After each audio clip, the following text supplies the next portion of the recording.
This production has been authorized, vetted, evaluated, and approved for your consumption by Wild LLC.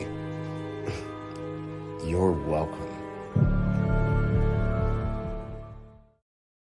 Let me pose a question to both you and Weber, Ralph. If they were to make a He-Man live-action movie, who would you pick to lead as He-Man? Who would I pick? Arnold. That's not a bad pick. That's not Get a bad Arnold pick. out of retirement. That's not a bad pick. I don't know. That's oh boy, that's a tough one. I mean, you need somebody. You need somebody that's. You need someone that has the really good blonde hair. I don't think Arnold could pull that off. Well, there's. I don't know if the wig would pull it off. I mean, obviously him as Conan was different, but like. See, I honestly think because have you seen the commercial where they and I forget what it's for, but they de-age Dolph Lundgren? Yeah. I feel like he needs another shot at this. Right. Like I feel like he got the bone job in the first movie because it was just. I mean, it just terrible in ways that I can't describe. Like it just the only cool thing about the original Masters of the Universe movie was Skeletor at the end when he super powers up and he's like the golden version of Skeletor. Right. Like that stuff that Skeletor was really good. Beyond that, could probably throw out most of. Although that is technically, I guess, considered canon because in the next season of the Netflix show in the trailer, they actually show Gweldor from the movie, the little guy with the key. Yeah. So he's in that trailer. So I guess that's considered canon. But I don't know who could play He-Man. Again, it would have to be like a Chris Evans situation from Captain America where when they did like the very puny version of Chris Evans before he gets the super soldier serum, because you got to have somebody that can play Adam and He-Man. So it'd have to be a situation like that. But yeah, even like, that'd be great. Like a Chris Evans or I don't know, Chris Hemsworth. I don't know. There's so many different, like, it's such a hard role to cast. Yeah. I know that they role to cast. I'm pretty sure they cast somebody that I've never even really heard of. So I don't know. Oh, are they actually making a He-Man movie? It's back on. Yeah. They were gonna do one before. I think it was gonna be on Netflix before they did all this other stuff because they have two He-Man cartoons on there right now. One that's the Kevin Smith one, and then they have the other one which is more geared towards like children today instead of gearing it towards like the people that watch the 80s series. But that one's really off the rails too. I had a hard time watching that one because it gets weird. It's got like you can tell it's definitely made to sell toy lines because it's got like everybody getting like weird power-ups and I don't know. I had a hard time watching like you it. Said toilets, not toilets. Toilets. Yes, toilets. Yes. We're selling toilets. I was like, wait. I know he said toys, but I'm so totally distracted by thinking. No, he definitely said toys. Yes. So you want to get the new line of the Masters of the Universe toilets. I will say that if you're buying them, the two that are probably the best selling toilets right now are the Beast Man toilet and the Moss Man toilet. Yep. Those are the two best selling lines. Makes a lot of sense. The Stinkor toilet is limited edition, so get yours now while you can. Stinkor, that's great. I love that. This is going to make a great clip. All right, so let's talk about Bobby Buffet. Let's get a little into the. Let's get down to it. Character here. We've got tacks. Feast Mode. We've got top of the food chain. Oh yeah. We've got Eat, Defeat, Repeat. Mm-hmm. We've got Hungry. Oh yeah. We've got the All Hungry. Bobby Buffet. So what has inspired you the best to create this character, the All Hungry Bobby Buffet? Let's just get right into it. Yeah, I mean, it's inspired by me 100%. First of all, as you can tell, I'm a bigger guy. Like so I like to eat. I'm with you. This is very true. You know what I'm saying? Same. Yeah. Food is life. There are not many more than me being in the kitchen or. You know what I'm saying? Me trying some real good food. Right. Yeah. Definitely an emotion enhancer. Can of cocoa butter. And I put it on. But I put it on, like, when I put it on, I'm like, I don't. Right. So I try to hype myself up, and I'm like, "Come on, baby! Like we gotta hit this. Every single move gotta be clean." And every time I'm about to hit the entrance or whatever, Van Halen starts playing in my head for some odd reason.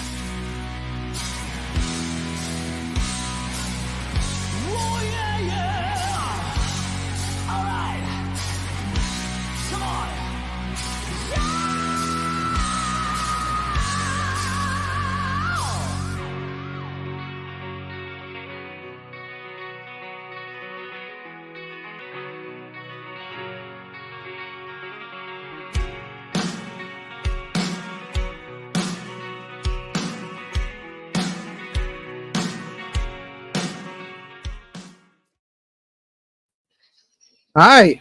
Hello. Hello. What's going on? What is up?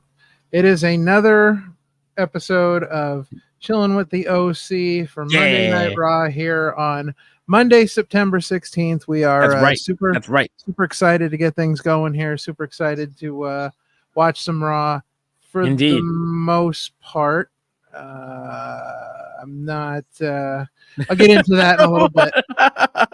Well, listen. All right. First things first, we need to get this out of the way. Our first person in the chat with us asked it's a very pointed question that you have been harping on for months now, and I want to get your take on it off the bat. Off the bat, Jordan Kirby, we're hitting you with the hard question. I refuse to answer right now.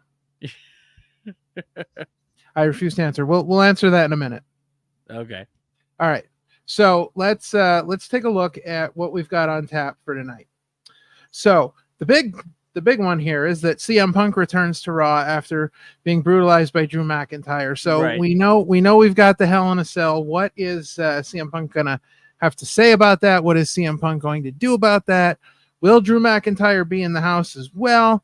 A lot of what ifs. So it'll be interesting to see what CM Punk does. Now we have a grudge match. Well, we have a few grudge matches tonight, but this is the biggest of them. We are getting Damian Priest versus Dateline Dom. Damian looking to take some revenge into his own hands and get his hands on Dateline Dom.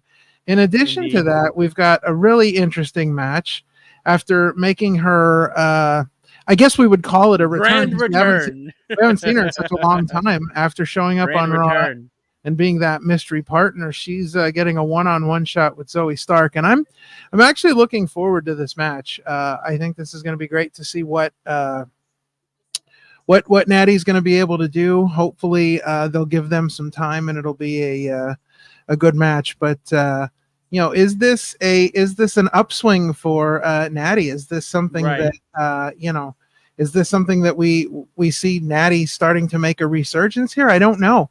But tonight will be a big test for her, I think.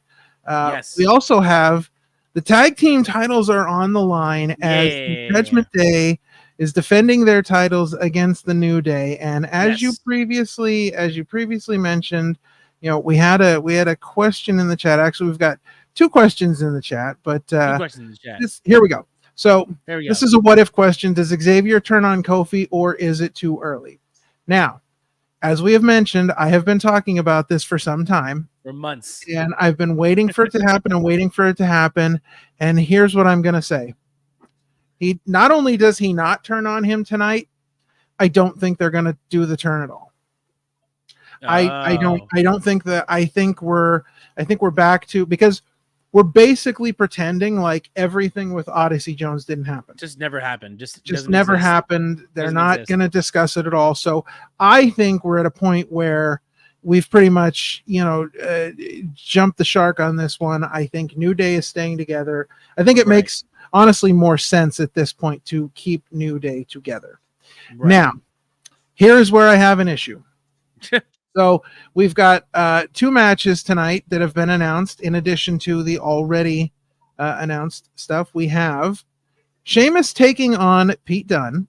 Yeah. And then we have Braun Strowman taking on Bronson Reed.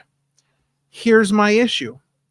We just went through this whole resurgence where, everything has been good for a long time now, and we're moving forward and we're doing all these things. And here we are featuring 2 matches on Monday Night Raw of people that we've already seen wrestle on Monday Night Raw. We've already seen interact on Monday Night Raw. I feel like this is a huge step backwards. I feel like this is the first big misstep in Triple H running Raw on his own and doing things on his own and really showing. I mean, I feel like this is the first big Raw misstep since probably WrestleMania. And I don't like it. I think that because if you look at like the Braun Strowman Bronson Reed match, the only thing that really happened that got anybody excited was the stuff outside with the car. Right. Like I don't need to see them in a regular match. And Sheamus has a victory over Pete Dunne. Like he pinned him clean in the ring. I don't need to see that again. I'm sorry. To me it's unnecessary. But we're going to see it anyways tonight, and we'll see what happens. I can understand the Braun and Bronson match only because, like, unless in my eyes, this is going to sound far-fetched because they wouldn't do this, but unless in my eyes they have Bronson absolutely wreck Braun in like less than 5 minutes, I'd be cool with it. Just wreck Braun and leave. But otherwise, if it's going to be an even match where it's just 2 hosses battling, I don't care because in my eyes, you keep the momentum going with Bronson Reed, and you have him to squash him, and that's it. Otherwise, there's no need to have an even matchup with. We don't need Bronson Reed and Braun Strowman again. Like Bronson Reed already brutalized Braun Strowman, and they basically just pretended like it was nothing. Braun Strowman came back the next week, you know, a little worse for the wear, but you know, the guy should have been hospitalized for like a month. We shouldn't have seen him on TV.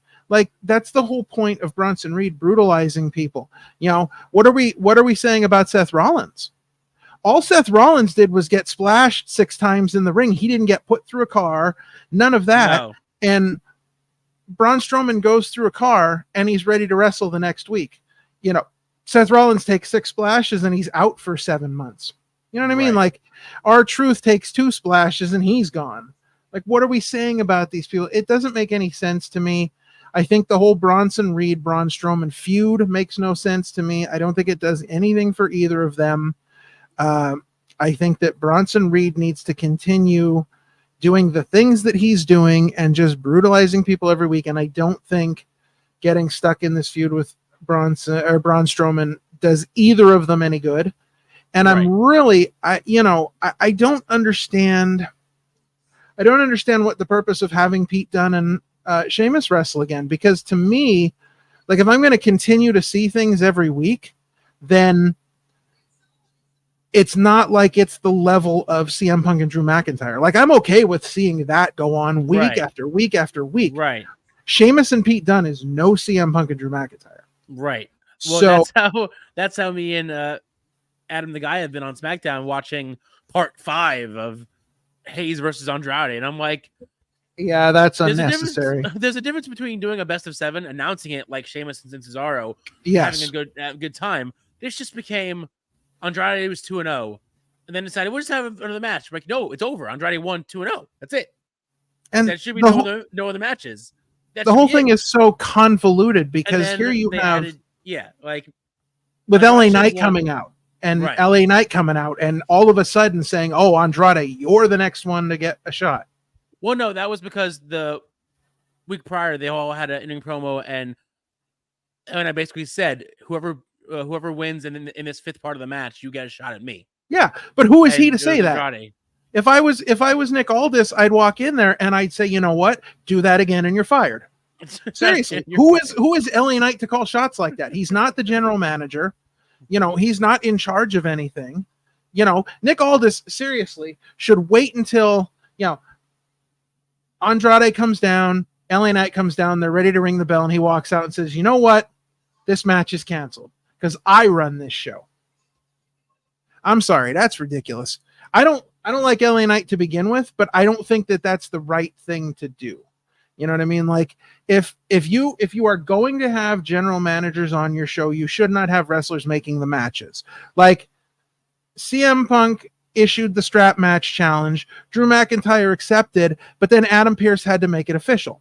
Right. So then Adam Pearce was the one who came out and said, I talked to CM Punk and Right. I decided you two are going to have a Hell in a Cell match. It wasn't, you know, Drew and CM Punk, you know, sitting down having a sandwich and, you know, Right.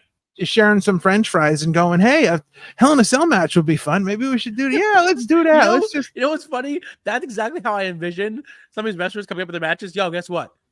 Let's go to let's go for a ride real quick to Wendy's. That's I have an what's. idea. And then they go to Wendy's and they're like, all right, well, Then they how show about the this? How about we picture. do a Hell in a Cell match between me and you? What do you think? Well, What do and you then they say? show the picture of Drew and somebody like at ringside, like planning their match or whatever. Like, yeah, I mean, it's possible that's what happens. It just wouldn't surprise me. They're like, let's grab some to eat. All right. Hell in a Cell? All right. Hell in a Cell. Got it. Well, we've got the opening graphic rolling here, so we're about to get started with Monday Night Raw. It'll be interesting to see what kicks off the show this week after after that crazy SmackDown. Woo. crazy SmackDown, and look what kicked off Raw last week. The Wyatts and American Made. My So God, my favorite. They haven't announced anything with them yet, so I'm curious if there will be any segments with the Wyatt Six and the American Made throughout the show. They didn't mention them in a match because I think the last match was like the blow off for a minute. So Damien's getting his shot against Dom Mysterio, and they're still playing up the knee injury of Rhea Ripley. Yeah, I don't. It's always funny because, like, you know, it's always about blurring the lines. This one feels different. I want to say it's probably not really injured, but she's selling it almost too well. Yeah, I don't in my think it's opinion, real. but I'm not buying it. Why would they? You know, obviously they wouldn't do it on purpose, but why? Ooh, unannounced match. They just announced it now. Bianca Belair and Kairi Sane are going to go one-on-one okay. tonight. You're slightly ahead of me, but that's okay. Not by too much. I just don't care. I don't like that they have the belts. I don't like that, in my opinion, the belts are being held back because they're still being held with this I don't like it storyline. I don't like it. I don't like it. It should have stayed with Isla and Fire, and I will stand by that. It's the Bronze. I mean, Bronson. He's wearing a really cool shirt, though. That's a really cool shirt. That is a cool shirt. It's like a Jason hybrid.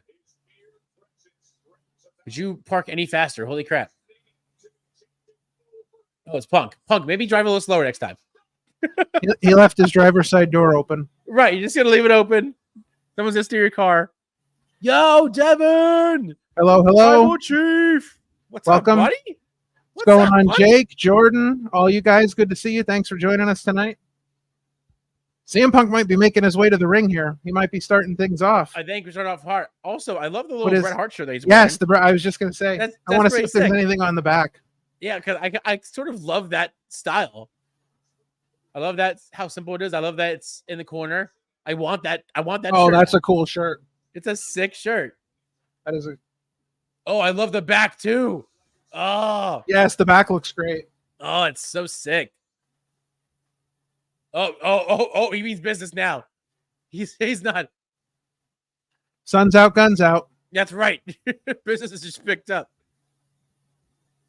I always love these backstage into like walking through the curtain because I've always wanted to know what that looks like, and now I have the chance to see it every time. Them walking through the curtain.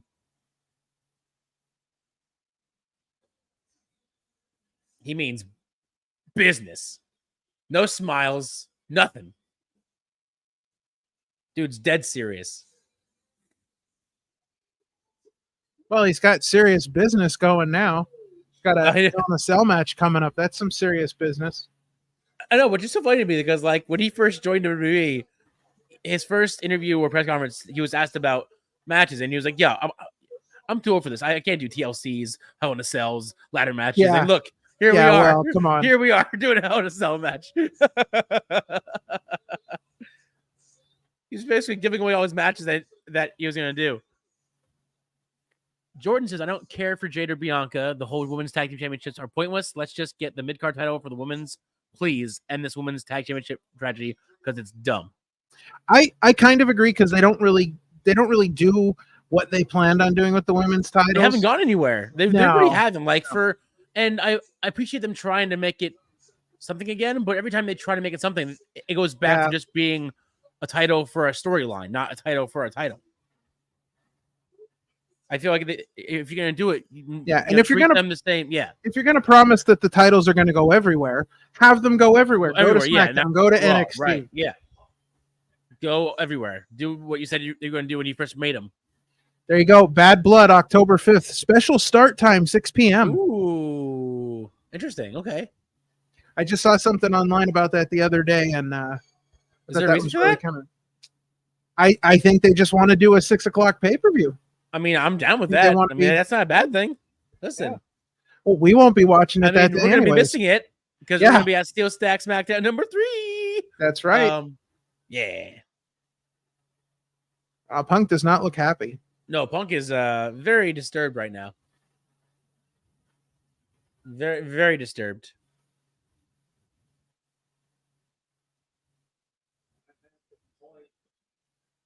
He looks like he's about to break. How many matches do I have left in these old bones?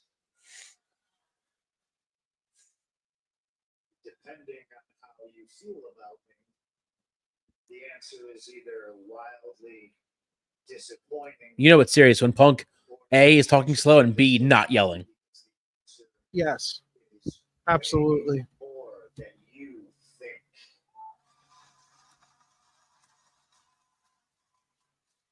He's talking methodically. He's talking.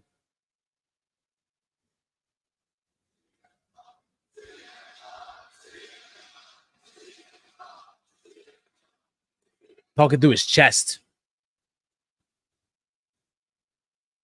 I came back to the WWE. I said I did not come here to make friends, and that didn't necessarily mean that I came here to make a mortal enemy, but that's exactly what I've done.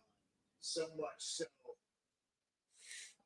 that the only way to end this between Drew McIntyre and myself is in hell in a cell. I'm so hyped for this match.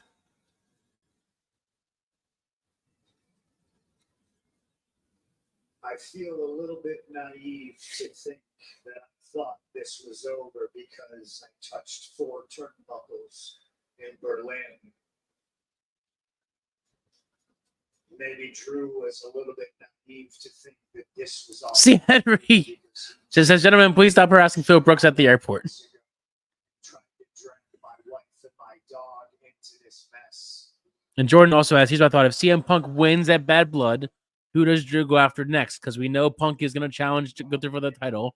Eventually, does Punk beat Gunther or does Drew cost him again? Interesting. That's an interesting thought. Listen, I honestly think that Drew and Punk is just going to keep going. I don't think we're going to see the end of Drew and Punk. I mean, it's been a great feud so honest. far. Like I think this feud's going to possibly feed families. Like this is going to be one that's like that goes through the ringer. I agree. I think we're going to see all kinds of iterations of this. People can ask me how many Hell in the Cell matches. Like I'd even be cool with it if they do this for now, take a break, and then they come back and they switch roles, where Punk's the heel and Drew's the babyface, and then just run it back like that. Yeah, I find it very hard to believe that they'll be able to do that. I think it'd be very hard, but I'm sure they can find a way. I'm sure they can find a way. My little sisters asked me not to do this. My wife asked me not to do this. Oh, is he gonna start crying? Oh crap! Super Zero Punk.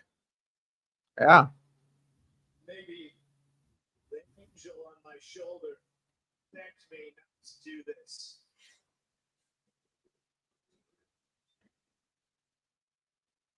So, armed with all of that information, please allow me to tell you exactly why I'm going to do this. Yeah, no doubt there. That's for sure. I mean, of course. He's gonna do it. He's booked, but he has to tell you why it's crazy and nuts and Indeed. something that he never thought he would do. If we do get Drew and Punk again, is it going to be a match at Mania 41 or just a shit show of a match on Raw? Jordan with the hot takes. Mm.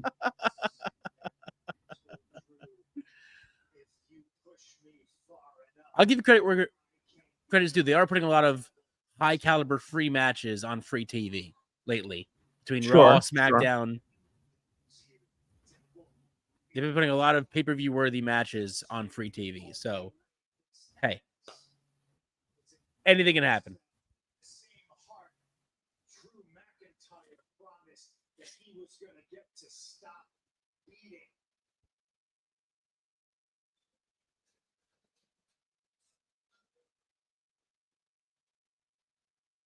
And Drew McIntyre, I can't promise he's going to kill you. Whoa! Murder. We don't need to call it murder. So here is my promise. I'm going to make you bleed. Okay, well, blood's a little bit better than death. You are going to kill me.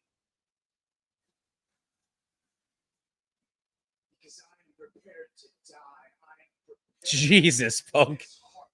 to stop beating. I'm prepared for all of this to be over. No, you got to make it real. I Make mean, it of as real as course, possible. of course. I mean, if anybody can cut that promo, it's Punk.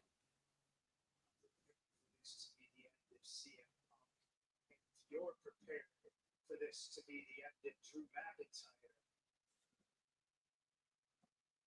Then I'll see you in Love it.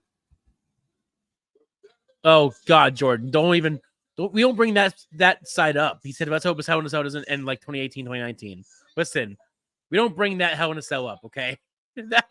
We don't do that here. They don't bring up bad memories and bad juju.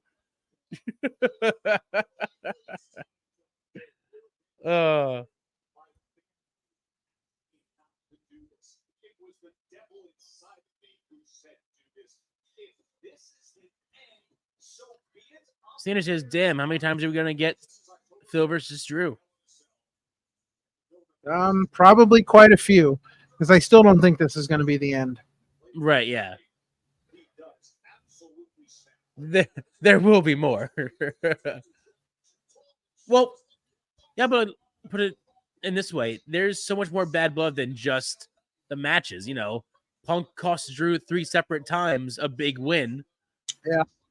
And Drew's not going to let that lie down, even if he loses a match. He's going to keep wanting his revenge.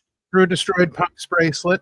Like, that's not going to be let go. That's not. Yeah. You know. There's a lot of big wheels turning in that feud right now. Yeah. Oh, thanks, Henry. Thanks, buddy. Appreciate that. Yeah. We had a good time. It was fun. Yeah. It was a good time.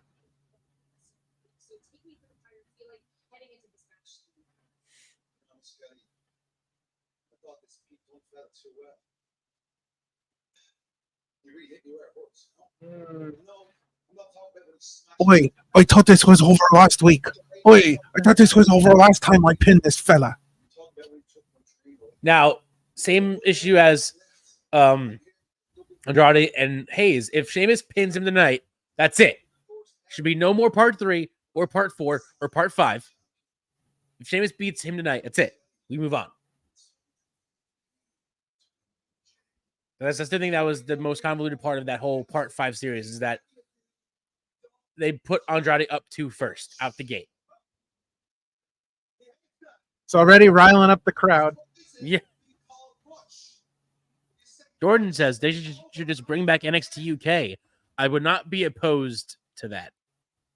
because I did enjoy that being able to watch that on the network anytime I wanted to, and then they were always good matches almost every time.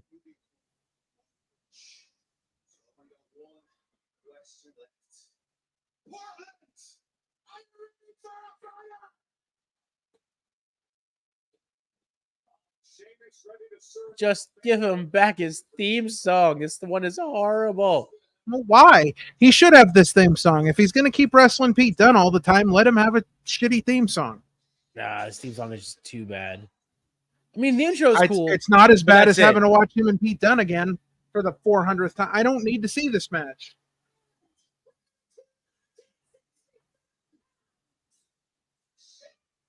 The intro is pretty cool, but the song itself is not good. I like the bass intro and the drums, but it's where it stops. Each.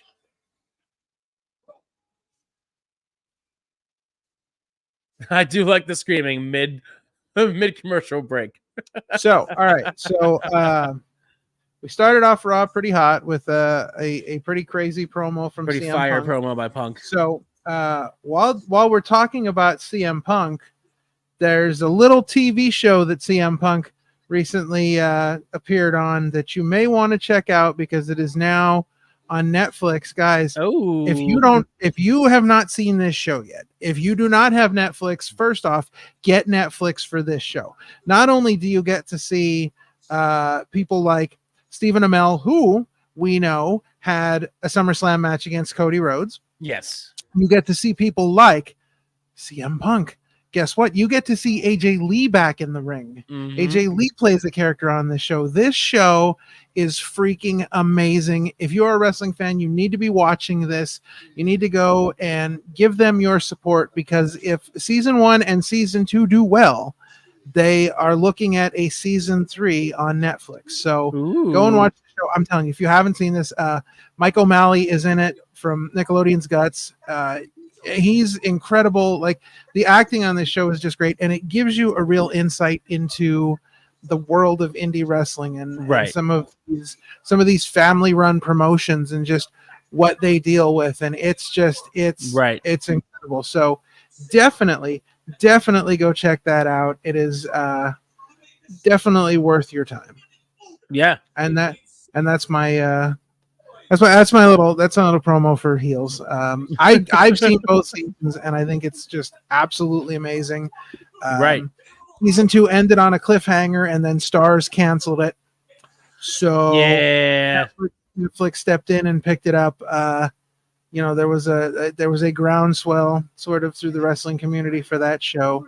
yes, And Netflix has now picked it up. So definitely go check that out. It's worth your time. And while you're checking things out, you should go and check out the interview we just did last night. Yeah, you should. On Evelyn's you should. list. So we've done a lot of interviews, and I would never say that one person was a favorite of mine over someone else. Right. I love every Everyone's been interview great. we do, but Great. this interview was just a lot of fun. This was Evelyn's first podcast. Yep. And just a very interesting character. I think this was one of the times when we got to know more of the person behind the wrestler than we have with a lot of people. Just a great interview. Just talking about the business of wrestling as well. Talking about different promotions and long-term storytelling and character development. It's it gets to be a very deep conversation about professional wrestling. So I'm super proud of that one. I thought it came out really well. So definitely go check that out. Absolutely. While you're getting ready for this upcoming Sunday's episode, New Jersey's own Real Jack Martins will be joining us. We're super excited for that as well. So check that out. Coming Sunday. And be sure to watch it because he's giving us his top 5 cereals. Ooh, listen, we're always good for a conversation about food, but I'm telling you, I love cereal like nothing else. Like I'm a cereal killer. I can eat a whole box at a time. He said that he said to make sure that to bring some deep cuts. So yes, listen, that's what it's all about. Your normal Captain No. Crunch and Honey Nut Cheerios. You're bringing out some deep cuts. So apparently Sheamus has had a super long entrance there, as Pete Dunne is just coming out now. Well, what's funny is that, not to like break the fourth wall, but anytime you go to a live show, they'll just cut off the music until right before the ad is over. Oh yeah, Then turn it back because on. everything darkens, and a lot of times they'll show you like little video packages during the Right. commercial before you come Right. back. Yeah. Right. So like, you were just standing there probably in the dark for a minute, like just I'd chilling in the imagine. ring. But Pete Dunne does deserve an entrance because I love Pete Dunne's song. So good. Did you hear that they might be doing away with Def Rebel and the guys who are making their theme songs currently? I saw that. I'm okay with that. I think No, same. that I was there never needs to be- really a huge fan of Def Rebel. And I that think there whole- needs to be a massive overhaul of the WWE music department. rehire Jim Johnston. Hell, Yeah, rehire be Jim cool. Johnston. I would Yes, do it in I a agree. heartbeat. In a heartbeat. yeah. Dude I'd be is a okay with that. legend of the theme game. A legend. Indeed. The best to ever do it. The fact that they even considered anybody but him still astounds me. Yeah. Still astounds me. Yeah, pretty crazy. The only thing I will give, I think, Def Rebel, if it was them, is Kevin Owens' theme, because Kevin Owens' theme to me is my favorite. My favorite. So that's the only thing that Def Rebel gave to us. Kudos to them. Kudos Sure. to them. Absolutely. Because I love agree. Owens' theme song to death. Indeed. It has now become an iconic, like, 3-note. As soon as you hit the first 2 notes, you know who it is. Absolutely. Oh yeah, definitely. I agree. He's like in my eyes, he's the modern day Glass Shatters, because there's not many themes in a movie that you can say that as soon as you hit the first note, you know who it is. Owens. Well, yes, no, wait. Now, I mean, there are there are some. but Owens, you know, Sami Orton, of course, Zayn, Sami Zayn, of course. Gunther. Like there are Gunther. some There's iconic. some, but like Owens, I think. Sure. Yeah.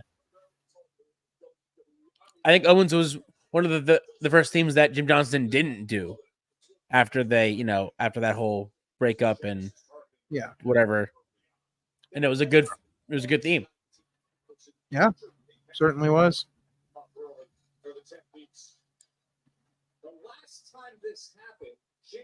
I just love themes. Mm-hmm. Me too.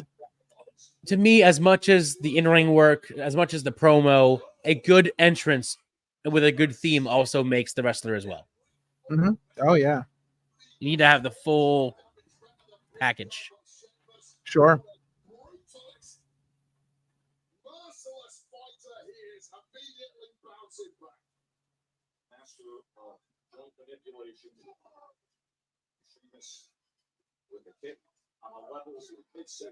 Jordan asks, when will Jay ever win a championship in WWE? I think not now.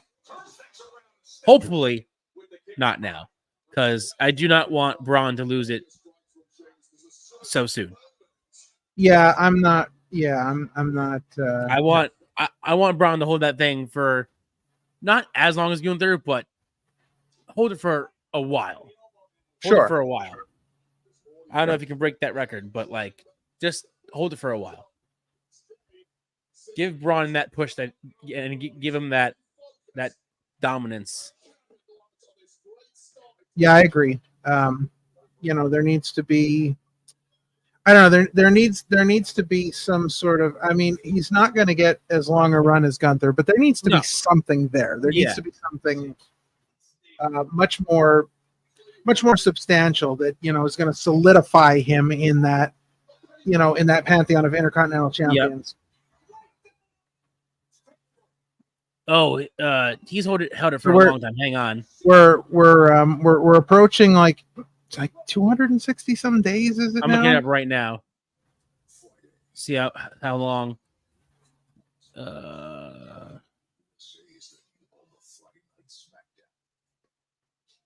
Rain. There we go.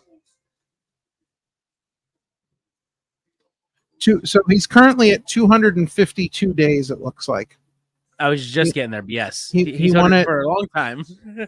Yes. Yes. He's closing in on a year, almost a year. Getting there. Yeah. So, But I love me some Obafemi. That dude. Oh, if they bring him up to the main roster, they better use him properly because he is so good in NXT. And I think he can easily translate to the main roster if they know what to do with him and use him properly. Because I love me some Obafemi. Oh man, it's possible. That's one of the highlights for me of watching NXT is seeing him wrestle. Yes, I will watch him. I don't know. I'm not sure. I'm not sure how well I think he'd translate to the main roster, but I mean, again, a lot of it does have to do with how he's used and right. things like that. But yep. I don't know. It'd be interesting. It'd be interesting to see. So apparently, have you seen any Juggalo Championship Wrestling? They have a have I watched it? No. So they have a new show. It's on YouTube. It's called Lunacy. I think there are a couple episodes. Yeah. So I started watching the first one, but I didn't have enough time to get see it all. But apparently they're going on what they're calling the Train of Terror tour, which will now feature a live Juggalo Championship Wrestling event followed by the Insane Clown Posse live and in concert.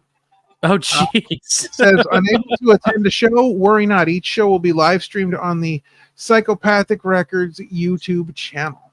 Wow. All right. Yeah. And also announced October 30th will feature the official JCW Devil's Night pay-per-view. So, wow. Taking place at the Majestic Theater in Detroit, featuring such wrestling stars as Matt Riddle, Matt Cross, Willie Mack, Nick Nemeth, and more JCW stars. So I think crazy. I think it's still kind of silliness, but I think they're taking it. I think they're taking Juggalo Championship Wrestling more seriously now. If you look at more seriously, you look at the presentation of the show, it seems like they're taking it a little more seriously now, and that's good because they've had some real bangers of shows over the years that the Gathering of the Juggalos. They do a lot of character work. Colt Cabana plays a cop every year. Nice, crazy stuff like that. I will say that I did catch something, and apparently, I think on their last show, James Ellsworth was on their show as the Ultimate Ellsworth, and he came out with face paint like the Ultimate Warrior and was doing an Ultimate Warrior gimmick. Oh, and it made me chuckle a little bit. I'm like, oh no, what could you really do with that guy? But do something comedic, I guess. I mean, right. Johnny Alton Wrestling in the house. What's going on? Thanks for joining us. Jordan with the questions. He said, so the CW will have NASCAR and Netflix or NXT, while USA has all the other sports. So my question is, can NXT be more successful than NASCAR? No.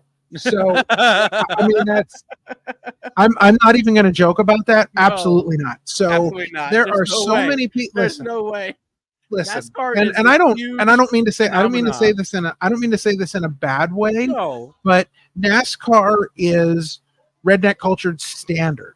There are so many fans of NASCAR that I think NASCAR might be the only thing that could, out-fan WWE. There's so many hardcore NASCAR fans. NASCAR has almost like a cult following. It's crazy. Well, yes, and then NXT is not going to get the time slots and the promotion like NASCAR is, because NXT is not going to bring in as much money as NASCAR does. Number one. So I think NXT can be very successful. I think as long as it's given a proper time slot, it's going to be more successful than Ring of Honor on CW. Right. Because Ring of Honor, you had to fight to find sometimes on a Saturday night at midnight or 1 a.m. You know, which is no better than the time slot they have now behind a paywall. Right, So, right. But I definitely think I don't think NXT is going to have a good run on CW because I think they're really going to push it. It's going to be like a mainstay of that channel, but it's not going to touch NASCAR. No, there's no way. How is everyone's day? Well, my day kind of sucked. Work was no fun, so here I am watching Monday Night Raw, and I'm hoping that will make it better. And then not to pull back the curtain too much, but my Monday night ritual is to watch wrestling, and as soon as wrestling's over, I dip out and I go take the garbage out. Yeah. And then I usually watch The West Wing and go to bed. Oh, dude. Okay, I've been waiting. Dude, I don't know why we haven't had this discussion further. Right now, screw Raw. West Wing. What is your favorite episode? What's your favorite episode out of all of them? I could talk West Wing all day. I love West Wing so much. I really enjoy the episode where Josh is on stage and he's talking to the audience, and all the time he's getting phone calls about the Chief Justice appointee. Oh yeah, right, yeah. I think that's a good one. I am a big fan of the first Christmas episode they did where everybody was getting annoyed with all the different like bands they had playing I thought that was a good one. I especially like the one where President Bartlett has everybody up for chili at the end of the night. Right. I tend to like a lot of the older episodes more because I feel like you get to a certain point where the episodes change a little bit. The style of filming changes a little bit. Right. Some of the characters change a little bit. But those are some of my favorites. I think if there's anything else that really stands out to me. Yeah, I like a lot of the earlier episodes. I'm more an earlier fan. A few of them come to mind. The one I wish I could remember what the title of it is, but it's when the kids come from the master class or whatever it is, and they get put on lockdown. Oh, on lockdown, yes, that's a great. And so episode. while they're all in lockdown, you have all the different characters kind of saying their side about politics, and everyone's putting in their speech, and you have Josh talking to the kids. That was such a cool episode to me because it was just really fun, really cool, different side of like the White House, seeing like the normal stuff of it. That one I will always love. Hartsfield's Landing. That will always have a special place in my heart for that episode. That was the one that they brought back for the cause, and they redid it on a live stage, and that was really cool for me when they did that. And they had the one actor play the one who passed away. I can't remember his name. Oh, John Spencer. Yeah, that was pretty cool to have him honor him with being the voice and the face of him for the episode. There was another one. There's another one. I don't remember episode names. I can't remember, but it was the episode where something was said during the press room that has a issue with the main female. Again, names are leaving me. Yes. But towards the end of the episode, she gets back at her on the press room floor in the most epic way possible, and it's like, yeah. Oh yeah, because it's the one where the woman is in the press briefing room from the clothing magazine, and all she's and she's like trying to ask all these questions about clothing and trying to and all of a sudden CJ throws something at her. She just claps back. That's done. I love that. I do enjoy the one where they are out with the presidential motorcade, and he's giving a speech at the one like out in the middle of nowhere kind of rural thing. Right. Toby and Josh and Donna miss the bus. Oh yeah, I have to get back. Yeah, I enjoyed that. Great episode. That's a great episode. That's good. That's a funny episode. That's what I love. What was crazy to see for me was because I watched it so late that when I watched it, I watched John Spencer surpassed like almost in real time, even Yeah. though it was so late in time. Yeah. Like it still got me. I started crying. I'm like, oh my god, I forgot that's when he died in real life. Like it got me. It got me. Even like even all these years later, it still got me. Yeah, I love the West Wing. That was the first thing I started watching when we got Max. Oh yeah. I really want to get the whole thing on DVD. Like the whole series? Did they make the whole series on like a DVD? They did, and it's expensive. Oh, did it mean Yeah. Yeah. I've been trying to pick up I've been looking for used DVDs and Right. sets, things like that, to maybe make it a little cheaper, but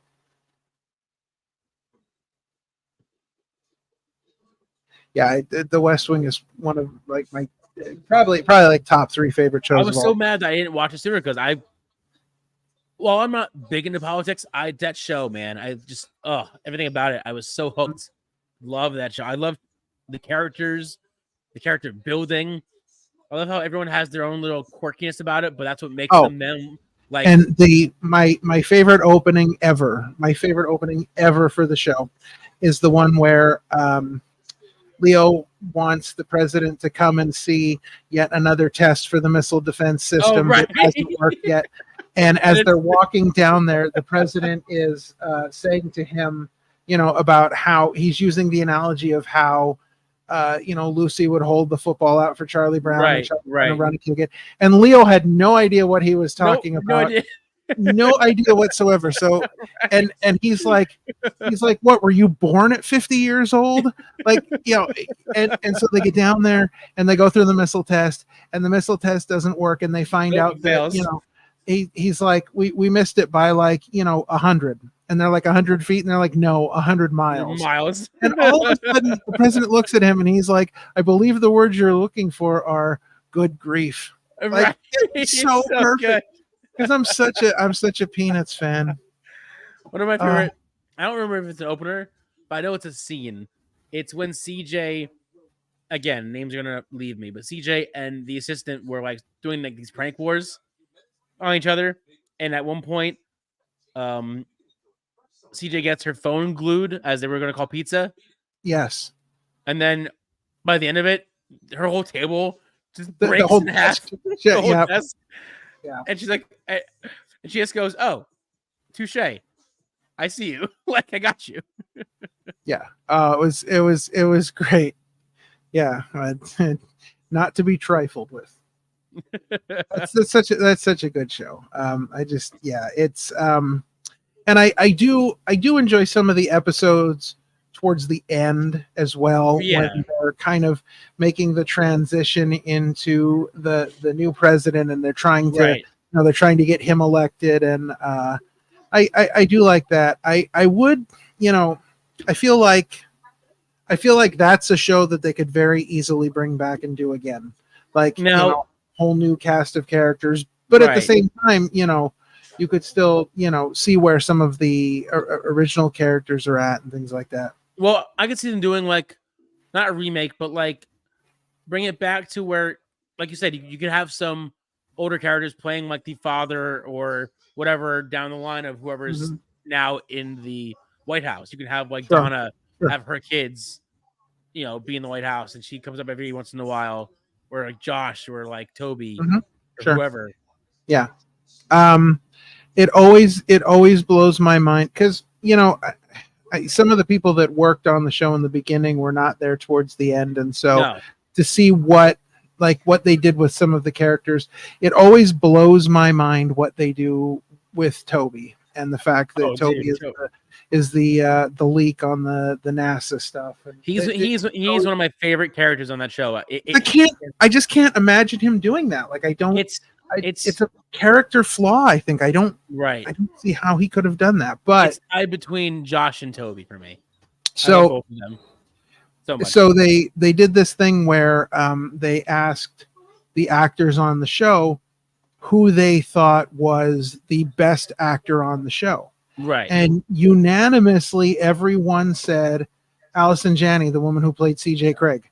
But for me, I think the guy that played, because if you watch Toby, I think the guy that played Toby, the mannerisms, the facial expressions, I think he's just genius. Richard Schiff is his name, and I think he's yeah, genius. Did so good. you ever watch Ballers? No, is that? I've heard of it. So he pretty much plays Toby in that show. Really? Like it's the Rock show about football and about being like an agent of football, even though his character was like is a retired football player trying to make new clients, but his boss is Richard. And if you listen to his boss, he basically playing Toby in this show. Like it's just Toby's character. I'll have to check that out. I know of the show. I just haven't seen it. He gets mad super easily. He gets angry super easily. Like he has very short fuse. It's the same Toby, just older and more wiser, I guess. But it's the same Toby. Yeah, as soon as I watched Bars, I was like, this is just Toby amped up to 11. Like it's just that's all this is. Well, switching from the world of the West Wing to the Great White North, Natalia is coming back to Raw. And I gotta admit, I do like the black and white on her. It's kind of sick, kind of cool. It's very different. It's very different, but I like it. Who is she with? Zelina Vega and the Bird Lady. Oh, I didn't know who she was without her gear on. I almost didn't recognize her. I was like, who is that? The Bird Lady recently getting engaged to professional wrestler LJ Cleary, who we saw WrestleMania week. Yep, they just recently got engaged. Congrats. Yeah, congrats. I wonder if they're actually giving her a push, or is she just back to help out the young lions, the young guns? I don't know. Is fine either way. Well, I think tonight's going to tell us a lot about where they're going with her. You're going with the Pro Fusion Collective. Oh no, I'm sorry, Pure Fusion Collective. I'm sorry, still dumb, but Pure Fusion Collective. Like I love their look. I love what they're doing with them. I don't love the name. And no, nobody loves it. I don't think they like the name. Like if you just called them PFC, that's cool. Just you don't have to explain what it means. It's PFC, cool.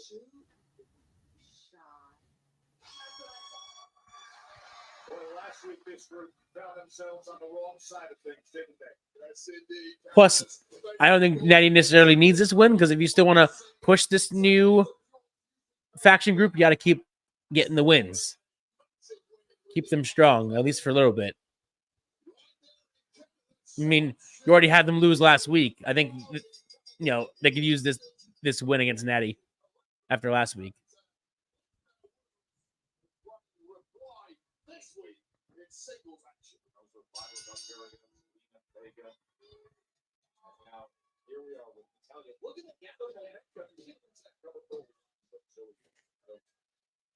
Natalia sees herself as a mother in the locker room. Look out for some of the younger superstars. Sometimes you forget just how long Natty's been with them, like in WWE for, but it's been for quite a long time.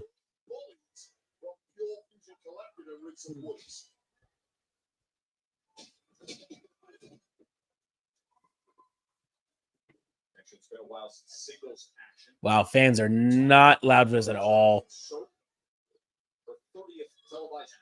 Crowd is dead quiet.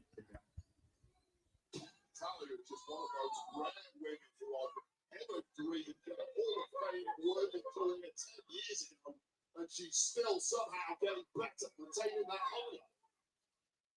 Most matches for a female competitor. She has the record there. Most recent career for a female competitor. The record there. Record after record for Natty. Oh, springboard drop kick. She has all those always records, but they still have treated her like trash. You can't deny that. So I don't know if Deep South Wrestling was involved with WWE at the time, but either way, She started in FCW in 2007. Wow. That's insane. And she debuted with Tyson Kidd and them. Right? That was who she debuted with, right? If I remember correctly. I believe I think she so. debuted with Tyson Kidd and somebody else. I forget who his partner was, but it was Davey Boy Smith Jr. yes, right. They were like the new foundation. Yeah, they're trying to build this new Heart Foundation that didn't go anywhere. Let's get the research team on this here. Let's get the correct research team on that.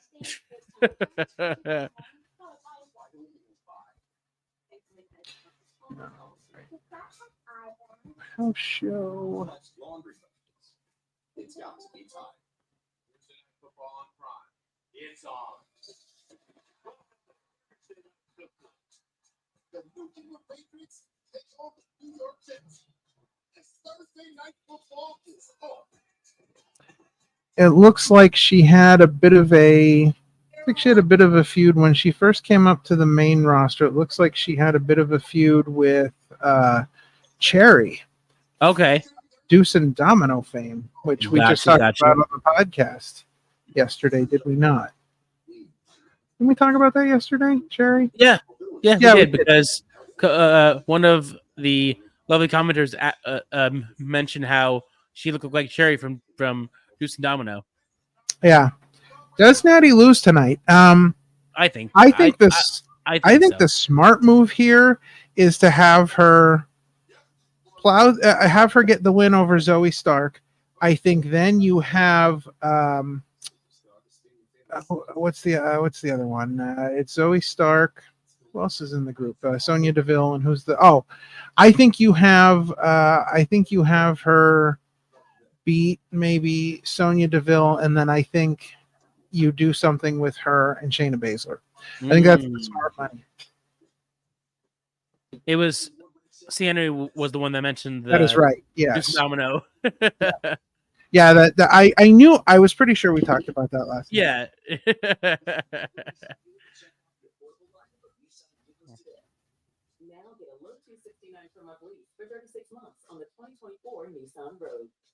Deuce and that was just thinking back to some teams that like were so short lived. That was one of them that was so short lived. Like I remember them, but they didn't. But they must have lasted all of what, maybe 4 months, maybe half a year, not even, and they were gone. I don't know. I think they were around for a while. I don't remember them being there for more than a year, 2 at the absolute most.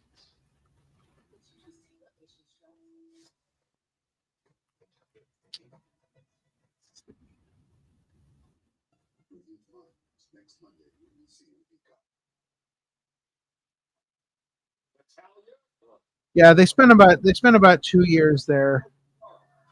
They split up at one point. Yeah, that's what I figured. I figured they didn't last too long. Yeah, they felt very short lived. Remember the Bastion brothers? I do, because they were they were managed by Linda Miles, who was one of the winners when they had the 2 female winners on Tough Enough that year. Right. And they were like, they did a really kind of creepy gimmick for a while.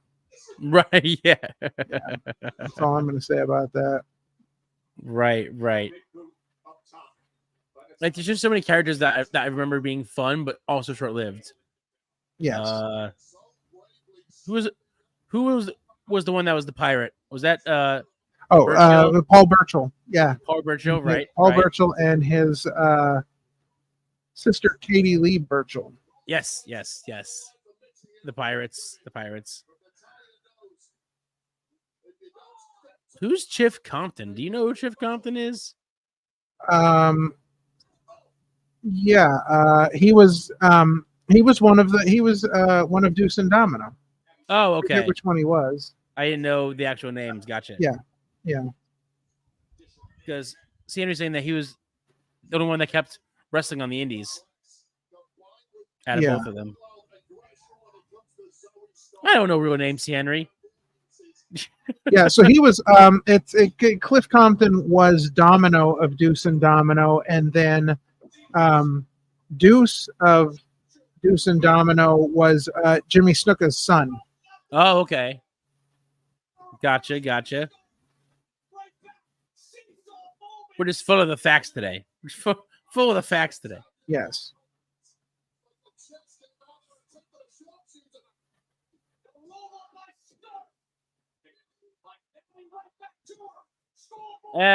She got another win. Back to back. Mm-hmm. Well, that shows you where they're gonna go with Natty. Yeah. 2 big wins on her since her big comeback.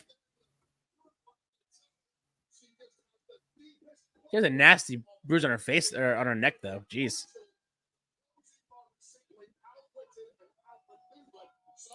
Henry says it would be really shortchanged Kenny King out of that deal. He should have been the one to win Tough Enough on the men's side that year. I like Kenny King. He was good. I liked him. He wrestled in Impact for a while. I believe it's the same one, same person.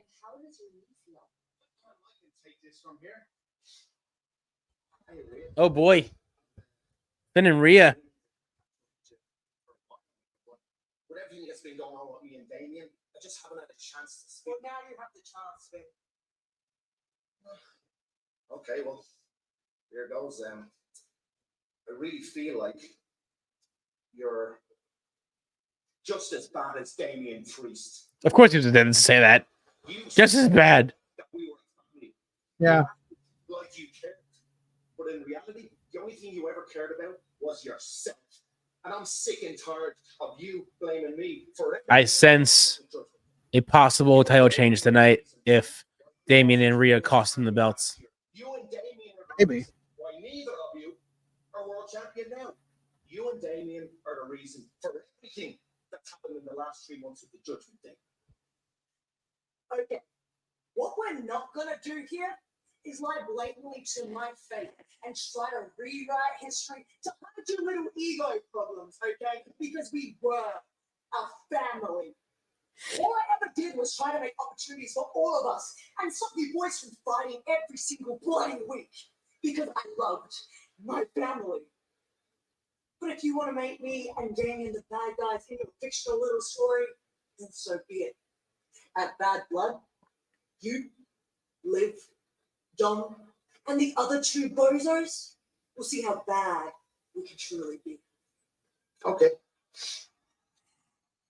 You know, there's one more thing I wanted to tell you. And I wanted it to come from me. You know when Liv was putting the moves on Dom? And Dom was trying to resist? I was the devil on Dom's shoulder. I told him to go with Liv. I told him to... Of course you did. Of course you did.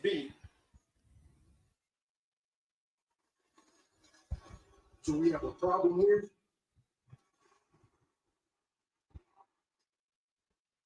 We got no problem here, mate. There's 2 friends catching up. But, Oh, are they finally showing the new? So it was the new name of their faction, and I don't like it. I like the shirt though, but not the name. They haven't straight up announced it, but but I saw rumors about it months ago that they were going to change that group's name to Street Trash, and Finn Balor is wearing a Street Trash shirt, so that might have just confirmed those rumors. I don't know why Street Trash, but okay.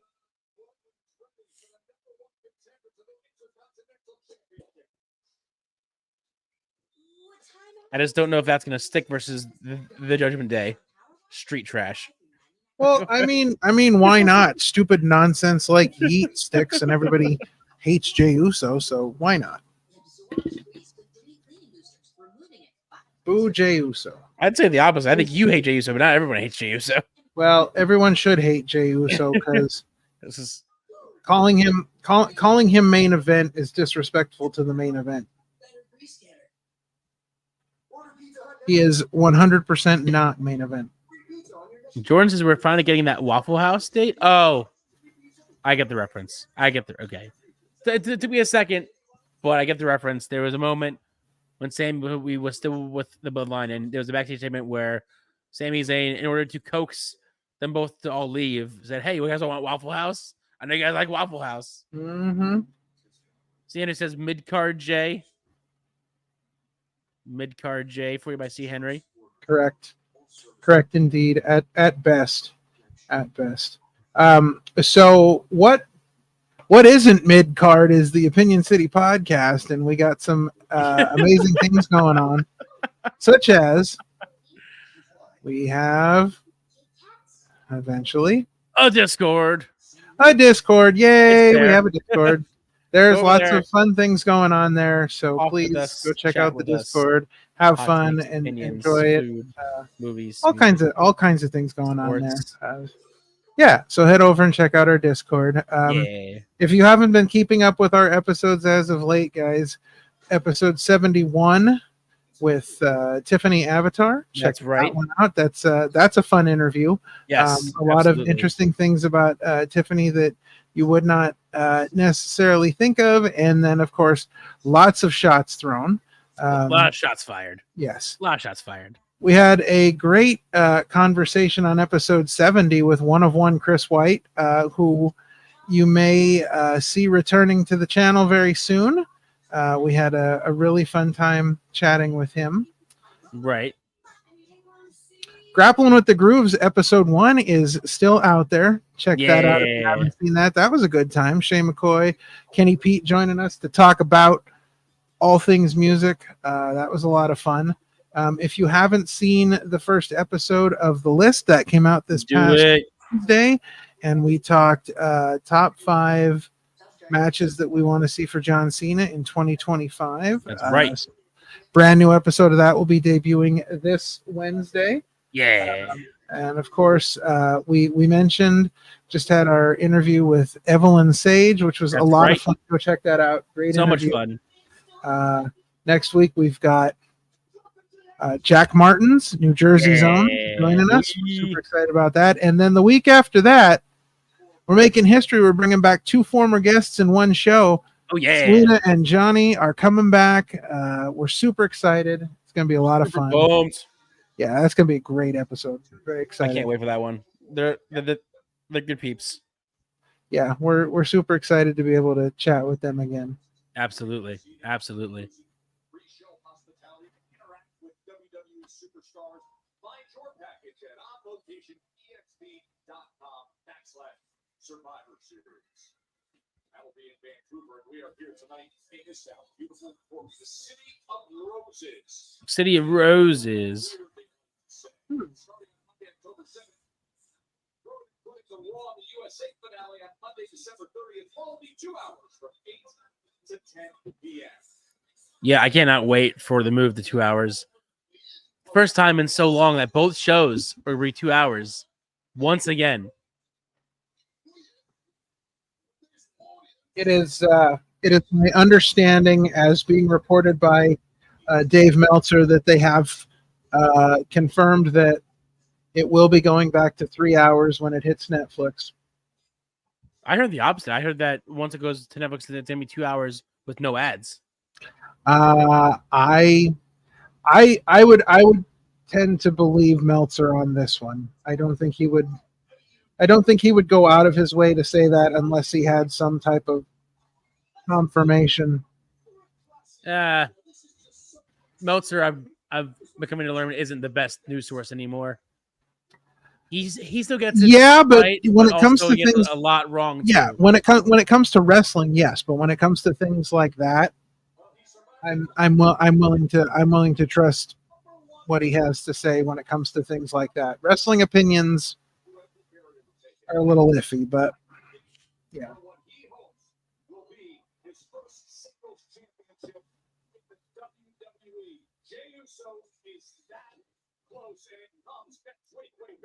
Seeing it says with ads, I thought once it goes to Netflix, you'll have no ads, because unless you have the with ads option on Netflix, I don't think the show's going to have ads. I don't know how they could. No, it's going to be similar to what they do now on Peacock with PLEs. They're not gonna have commercials, but they're gonna run WWE sponsored ads. Right.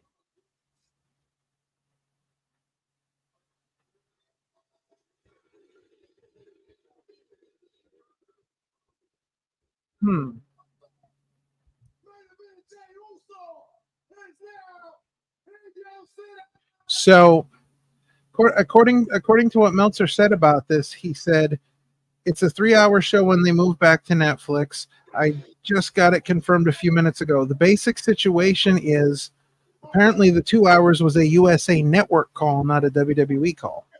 Interesting. So USA Network was the ones that wanted to cut it down to 2 hours for that amount of time.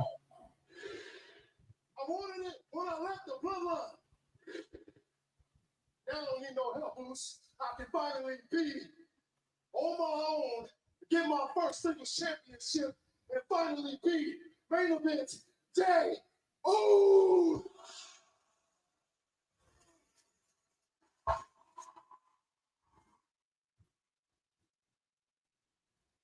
So this opportunity is going.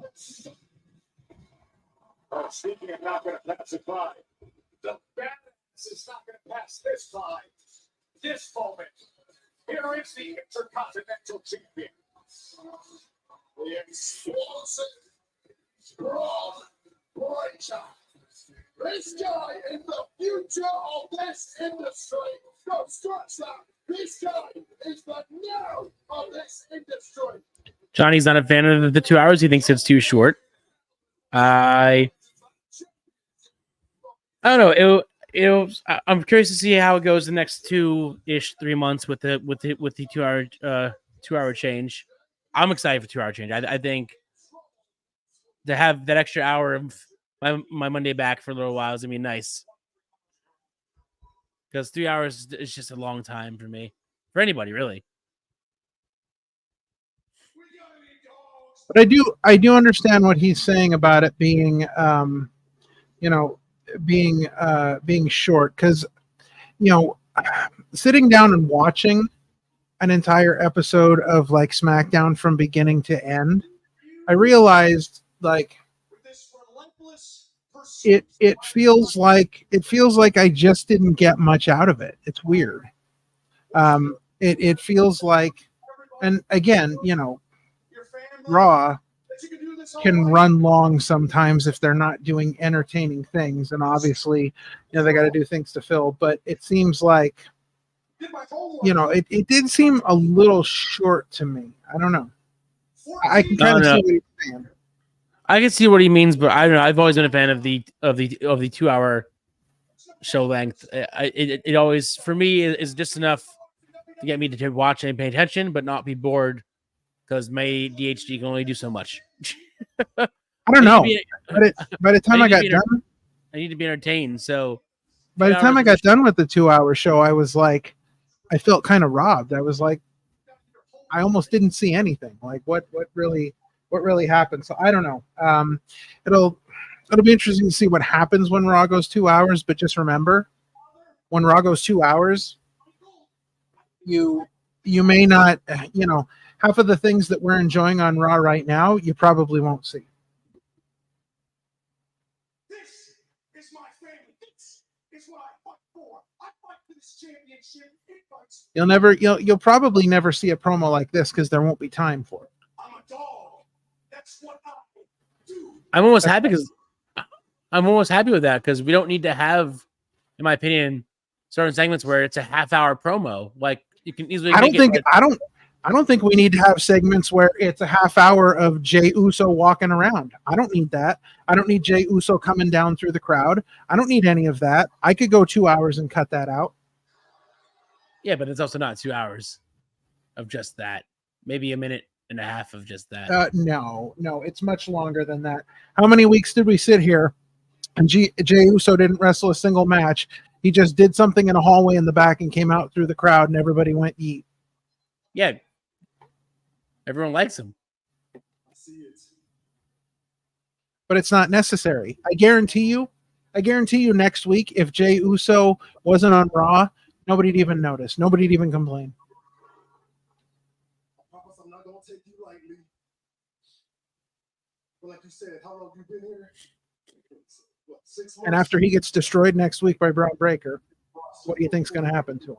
Did they announce that it's gonna be on Raw next week and not Yeah. Bad They Blood? showed it already. Yeah. Oh, Yeah, they showed the graphic already. that's what I want to see change soon. Put the mid card belts on the pay-per-views. That's not going to happen. They've already got major plans to keep the mid card titles on Raw and SmackDown and feature them on those shows, because that when they do the shorter pay-per-views, like the shorter match cards, they're gonna stay with like your bigger titles, and the mid cards are gonna get featured mostly on the TV shows. I mean, as long as they're featured and actually defended, cool. But I still think that like the IC belt is bigger than just the main national TV, and they should treat it as such. I mean, it used to be. I don't know if it is now. I thought the whole idea of having Gunther hold it for so long is to bring prominence back to the title. That way, Yeah, and as soon as he dropped it, prominence went away.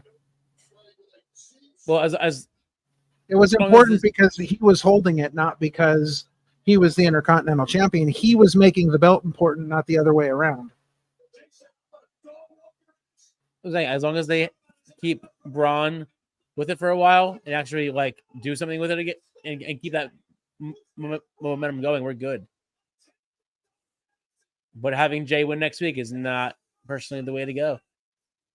No.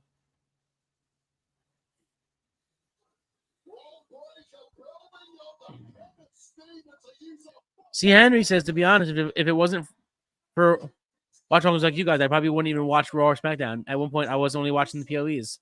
Well, thanks, C. Henry. Yeah, if it wasn't that. for watch-alongs like me, I probably wouldn't watch Raw either. I'd catch highlights if I needed to. Right.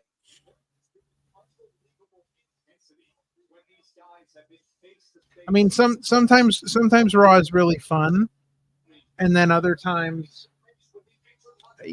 not so much. I mean, it's hard to with any show, not even just Raw, but it's hard to keep a weekly show good in a way. Like, I don't know. I think with any show, other than just wrestling, I think it's hard to keep a show that never ends good and new and fresh and exciting, especially when it has no off season. It just never stops. Yeah, that eye shot was crazy. Poor Kyrie got hit real freaking good in that fucking table.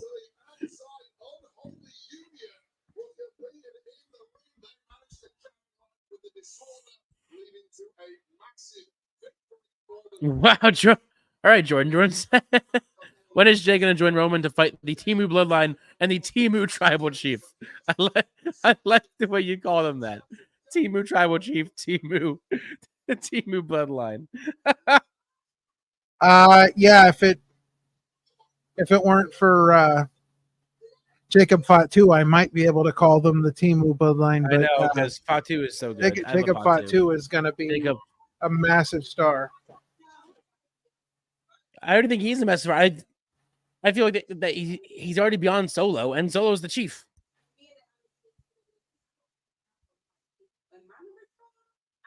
"10 years from now, do we still see Triple H in charge of creative?"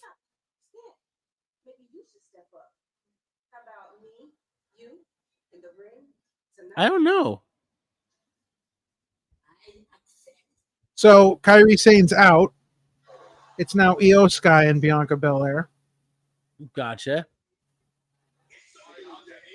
Oh, here we go.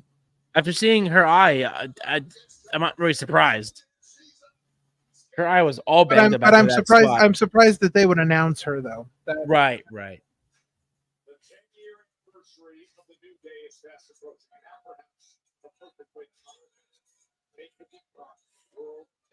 See, this for me would be the perfect time to split them up if they were still thinking about those plans. Because I just don't think it's going to happen. Because they said it's coming up on 10-year anniversary of them being together. I think if you were going to push that, you could totally push that as them breaking up. Yeah, but then you give up the chance to sell all that, New Day 10-year merch. Yeah. I think that money rules everything. Oh, I know. But do you see Triple H being in charge of creative in 10 years? Probably. Yeah, I think so. What do you think of the new SmackDown logo? Do you like it? I like it. Yeah, I do. I liked the entire presentation of SmackDown. I thought everything looked really good. I enjoyed SmackDown to a point, although I think that SmackDown, I don't know. I am 100%. I'm like more like 1,000% against this whole Cody Rhodes, Roman Reigns tagging together nonsense, to the point where if there wasn't going to be a Hell in a Cell match between Punk and Drew, I might not even watch Bad Blood, just because I'm like, so you look at so what do we have as far as matches for Bad Blood so far? So we have Punk and Drew. A surprising lot for it being so soon. So let's see. Let's run down the. Where's the? I don't even think there's any ones from SmackDown side yet that they have announced, other than the tag team match. That's official now. So you have CM Punk and Drew, Hell in a Cell. You have Damian Priest and Finn Balor. You have Liv Morgan defending the women's world title against Rhea Ripley, and now you have, I mean, seriously, the worst match that they could put on in terms of what the storylines going on in SmackDown are right now. First off, it takes another title defense away from Cody, like another opportunity to defend the title. Mm-hmm. Whereas, and this, I think this tells you what WWE really believes in terms of Solo Sikoa. They don't see enough in him. I think they kind of got into a position where, they ran this storyline with him taking over the bloodline, but I don't think they really believe in him as a challenger, or else he'd be having that title match at Bad Blood. Instead, they had him, get cleanly pinned in the cage on SmackDown. Granted, the first SmackDown on USA, so it was a big show, but just doesn't show any that doesn't show any sort of confidence in him as a challenger. That Cody does not get to defend the title against him at the pay-per-view. So I don't like this. It doesn't make any sense to me. When Cody stepped into the locker room with Nick Aldis and said, "I'm done with the bloodline." That Solo, I'm done. That made sense. Yeah, that made sense. Him going out there and getting involved again, and all of a sudden changing his mind and signing the contract. None of this makes any sense. 2 years he was in a storyline with Roman Reigns, trying to get that from Roman Reigns, and just the two of them being mortal enemies. And now all of a sudden, because Roman's back to being a good guy, because he's got to take everything back from Solo, and he's over the counter, whatever OTC means. And so, like, I don't see it. I don't see any of this how it should be. I don't see how any of it fits together. I'm not excited about the match in the slightest. Being that I'm not watching Bad Blood live, I may even just skip all of that. I may just fast forward to the end to see who wins, storyline wise. But I'm not feeling a New Day split here. I mean, I know I think that the New Day split. You're saying it for months, and now all of a sudden you turn because what did they hang the entire split on? Odyssey Jones and Kofi Kingston, bringing in Odyssey Jones without talking to Woods, without, and they're now pretending like Odyssey Jones and all of that never happened. They're pretending like that's not even a thing. So if they're pretending like that's not a thing, I don't think they're going to pull the trigger on the split. And if they do, they're not going to do it now. they need to build another storyline to make sense as to why there's a split, because they can't use Kofi bringing in Odyssey and Woods thinking he's trying to replace Big E. They can't use that. So they have to build something else first, I think, before they can make that move. Right. And you're certainly not going to give them the tag titles and then have, so if they're going to win this match, which, who knows? It could happen, especially with, the 10th anniversary and all the big talk about that. And who knows what's going to happen here, but right. I don't see the split yet. What's going on, Brother Fluff? He thinks they should have let Solo speak more when he was first called up. Most fans associate quietness with no charisma. Oh, that's a good point. That's a very good point. Very good point.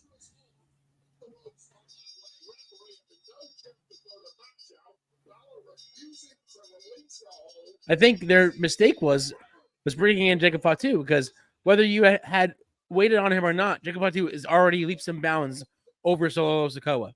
Like, leaps and bounds. You could have waited months or years, and as soon as Fatu was in, Solo, in my mind, is out. Because Fatu to me, he just has it. He already has it.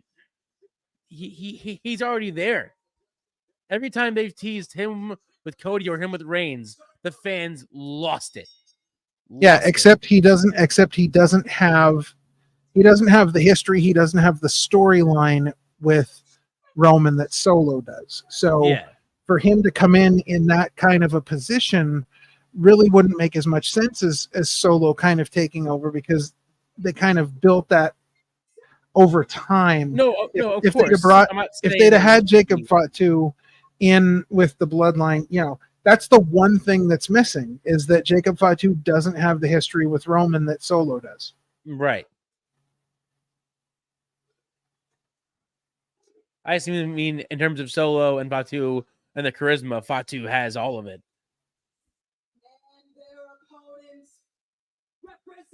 I mean, that's definitely something, but it's storyline wise, it doesn't give us a whole lot. But no, of course. It just shows kind of Solo's versus Fatu's like aura. Whereas Solo, yes, he is the so-called tribal chief, but no one truly believes it. But as soon as Fatu comes out, you're like, oh, yep, there's the wolf. That dude's awesome. Dude's killing it. Like, he makes you believe that he will literally destroy you.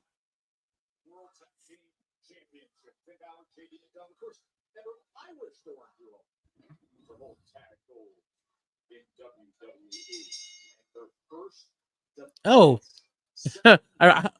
ironically, Brother Fluff is a kitchen manager for a restaurant. After seeing it, he says, I have a taste for celebrity steaks now.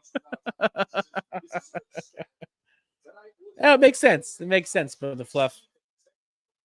Brother Fluff.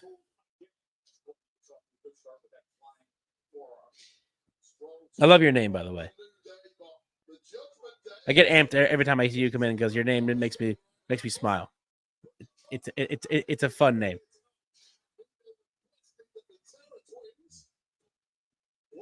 To the cover, do not get involved in this matchup. New Day don't want anything messing up their first opportunity to grab 10 gold in over 3 years. I love that they keep showing like who the team is on the bottom of the screen, just so you know who's who. I do notice that Joe says play-by-play, but Wade Barrett's is analyst. Well, I don't know if they do like the whole idea of color commentator anymore. Right. I just found it interesting that, like, instead of Joe saying analyst, he does the play-by-play while Barrett's just known as analyst. And I think that's, I mean, without them coming right out and saying it, I think that's what the role has always been. Right. Play-by-play and then color commentary, but now they're kind of, making more of a point of that. That Endeavor edge to it. Yes. Making everything feel and seem real. Yes. Did you see UFC show at the Sphere the other night. I didn't see the full show, but I saw clips of it. It looked wild. Yeah, it looked wild being in the Sphere in Las Vegas. I can imagine. You know what else looks wild? What? Our Wild LLC Opinion City merch. Segue! Look at that. That's our Let Us In logo. But that's not the only merch we have. We've got merch. Raw merch. We've got SmackDown merch. Yeah. So check out the links below. Also check out the Bangin' Wild LLC looking shirt. Great. Bangin'. Great. Just a great logo done by Brian H. You can find that over on Pro Wrestling Tees. Right. I believe that stuff looks awesome. Definitely. Yeah, absolutely.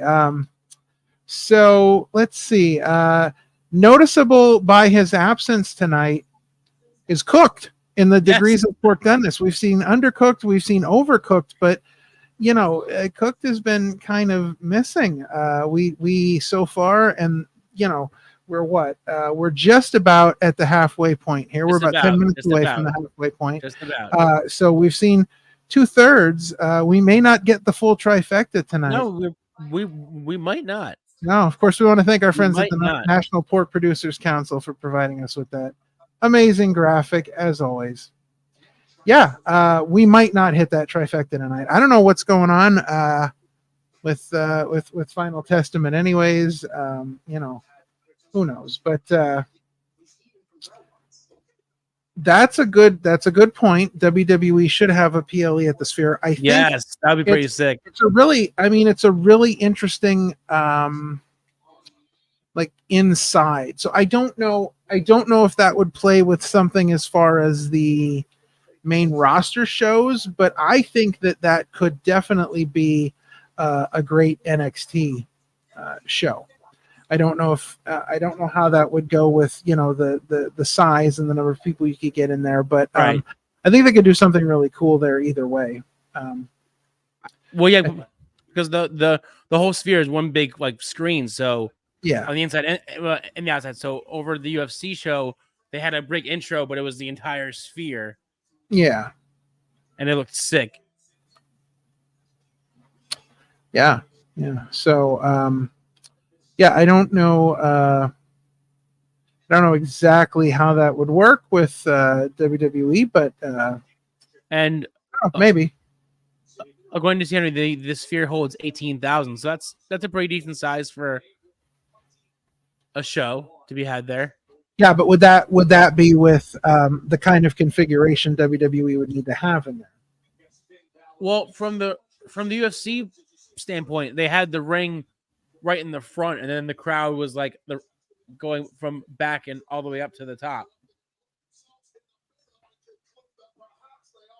So I mean, they could rearrange it to be the other ring to maybe move the ring somewhere in the middle and have the crowd around it. Mm-hmm. I think it's possible.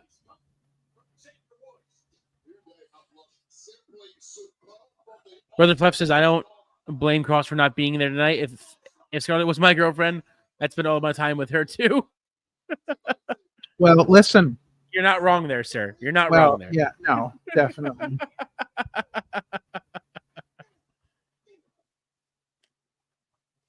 At the same time, they just haven't used him well on the main roster. Mm-hmm. He just hasn't really gone much of anywhere.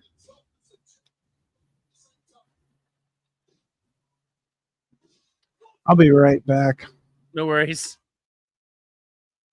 I'm chilling. And it's I can't do that. I'm gonna be in the corner. What's going on, guys? Cheapest ticket is $2,400. I didn't know that's a lot of money. That's not even worth that show. I wouldn't even do it. That's too much. That is a lot of money for that. I don't know. If it was a sale, maybe, but that's just a lot of money.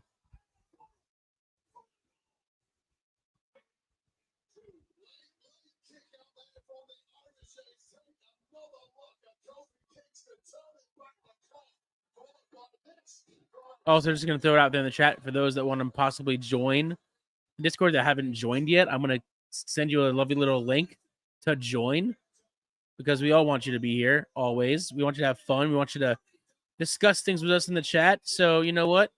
For all of y'all, go ahead, join the Discord, join us, join the fun, join all the goodness. Come one, come all. For those that may or may not have been booted by accident, it was not me, but there's the link. Please join me back. I did not kick anybody out. I don't even know how to kick anybody out, but please welcome back, rejoin, join the club. We'd love to have you. Please give us your hot takes, your opinions about food, sports, movies. Just all the above. Shenanigans in the ring with the New Day.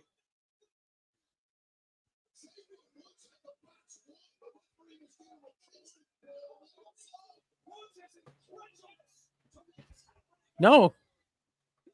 I promise you. No.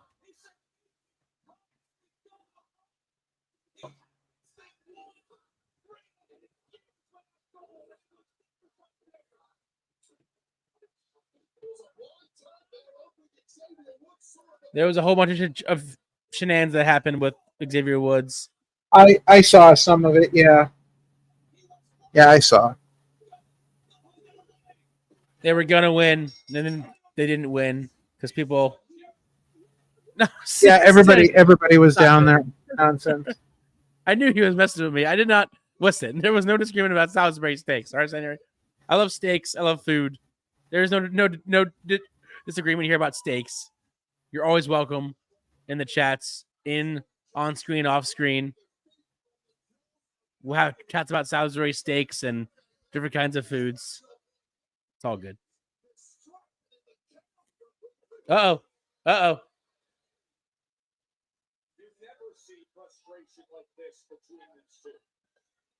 Are they actually going to do it?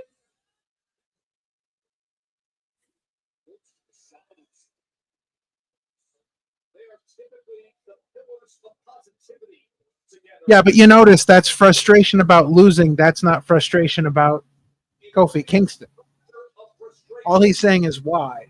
They haven't, I don't think they've.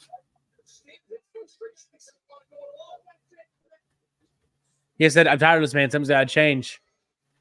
Well, yeah, I mean, this could be your first theory about Zero becoming a on-screen character. If he says something has to change, he might change to Zero. We could see New Day go heel. Or that. They haven't been heel. That's something they've never done. They tried to make them heel when they first came in, but it didn't work. Well, no, when they first arrived and they were being positive, no one liked them. But then they got into them once they got, but they tried to be nice and they were heels until. Well, they were trying to make them bad guys at first. That's what they wanted them to be. Well, no, I'm saying that they were being heels. They were being too nice, but the fans didn't like it. This was before that's what they I'm got saying. Into it. They wanted them to be heels, and it didn't work. You speak, we follow.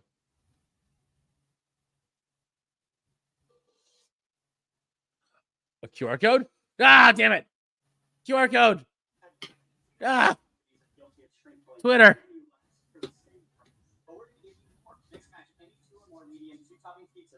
Brother Fluff says maybe they needed the trombone back. Francesca did the second, third, twice removed, aunt's uncle's trombone. I think the last time we saw her, it was Francesco 2 Turbo. Something like that.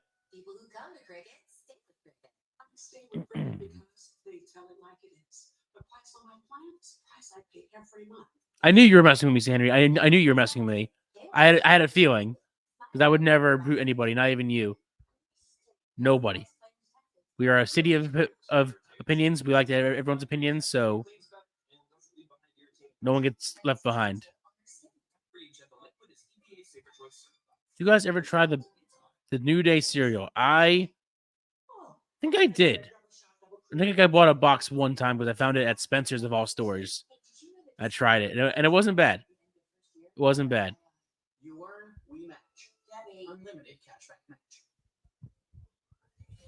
Wasn't terrible. I don't think anyway. Should we report this?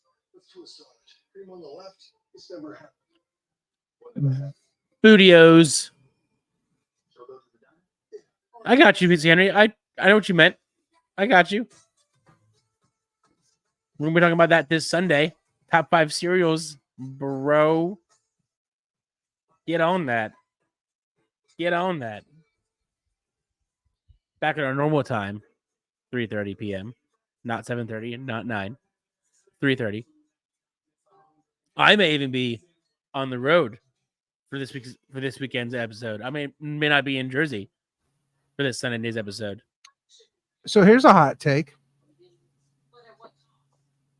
I think that the Wyatt Six is now done with American Made, and I think the Wyatt Six is going to SmackDown. Oh, you think so? Yep, because there was when Nick Aldis did his interview I did last see that. week, I there did see was that. a Right. symbol on there, and they were just talking about the letters of Reds saying something, and that QR code takes you back to their website, and there's an entry at the end of it that has like new flashing in front of it instead of the symbol. Right. And it says freighter. And this one says the bond of a family is a cat of 9 tails, bound through suffering. We see you, brother. When you need us, we will be there. So maybe they're going after somebody on SmackDown now. Interesting. That's my thought, because when I saw that symbol on SmackDown during that Nick Aldis promo, I honestly thought, you know what? I think they're going to go to SmackDown, because I think they're going to start. I don't think they're going to be brand specific. I think they're going to start going. They're going to start wherever. Yeah, I think they're going to do something in SmackDown. I wouldn't be surprised if they do something in NXT too. I'd be so down. Just scatter them across the shows. Oh, I'd be cool with that. But yeah, I see you, brother. What brother do you think they would be thinking about on SmackDown? That would tie everything. I don't know. It's interesting. I don't know who. It depends on who they're going to target on SmackDown. I see you, brother. Brother. Oh, okay. Now I'm watching it back. So it was the LWO that ran interference on Judgment Day, that ran interference on the New Day,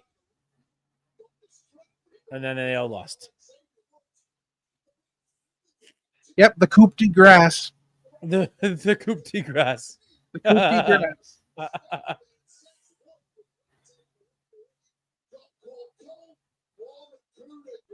How does that move not hurt?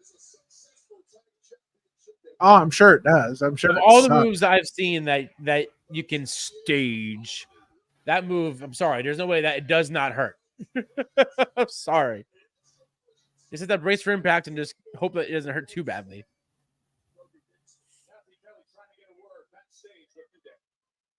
Oh, here we go.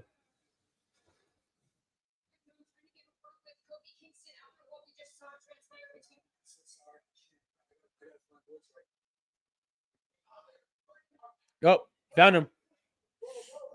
Here we go.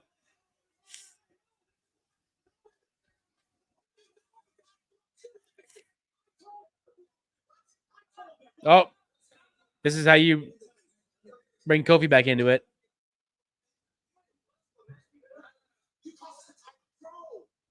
What's going on? You know that the Judgment Day beat Mysterio up there last week, man.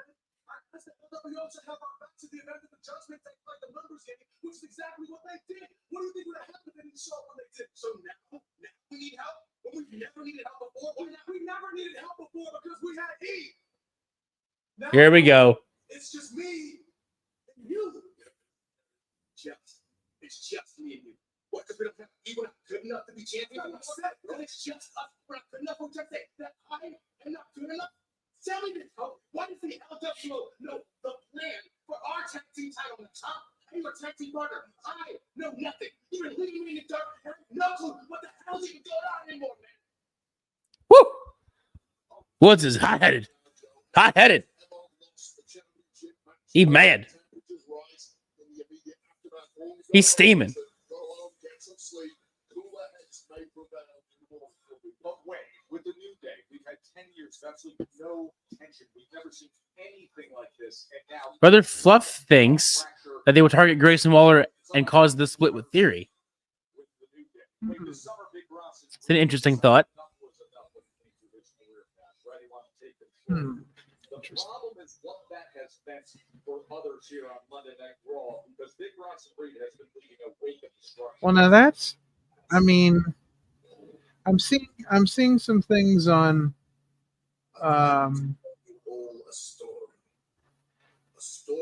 seeing some things on Twitter here, and Okay. I'm trying to see that there's an interesting thought being floated around that maybe they're looking to bring someone else in to the group. Oh, it's funny. Ever since the Wyatts were teased to come back, one of my good coworkers, we talk wrestling all the time, and he's a huge fan of Alexa Bliss. And he's been trying to call a shot for months about her. She's going to come back here, here. And I'm like, it's not going to happen.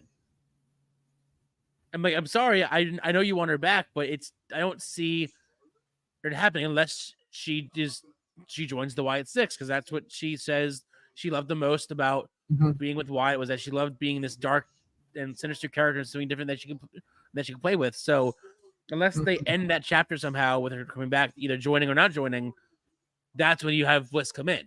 But until then, I don't see Bliss coming back yet. And he's been begging me he's been trying to call for months that she's going to come back at Mania, at SummerSlam. And I'm like, nope, hasn't happened yet. Hasn't happened yet. But I think if it's going to happen, you have her join the Wyatt Six. Or the flip side, you ever get jealous because they brought in Nikki instead of Bliss, never go against the Wyatt Six. Either way, you could have her do a story with the Wyatt Six if she were to come back. Chris says the New Day is done and that he misses Alexa Bliss. I agree. I do miss Alexa Bliss.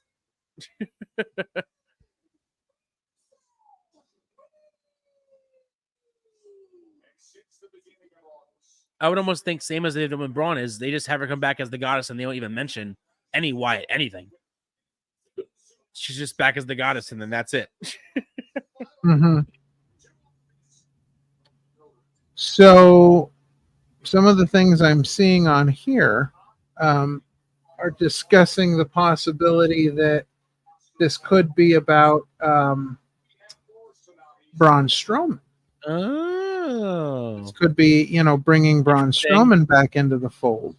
Interesting. I mean, it would give Braun something to do other than just be there and do random matches and stuff like that. But then, I mean, I would ask what character would he be, but he was just Braun originally. He was the Black Sheep. So, I mean, you could make a Black Sheep custom outfit for him if you wanted to have him become the Black Sheep of the Wyatt Six. But I was gonna ask, who would he be? Who would his character be? But I just answered it myself. Yeah, I'm trying to see what else people are saying about this. I can see Braun. I can almost see the Waller and Theory thing because of that. I don't know. I'm trying to think of other like family, that they could do for SmackDown. I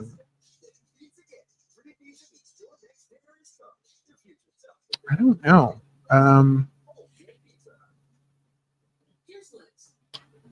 Where this is going.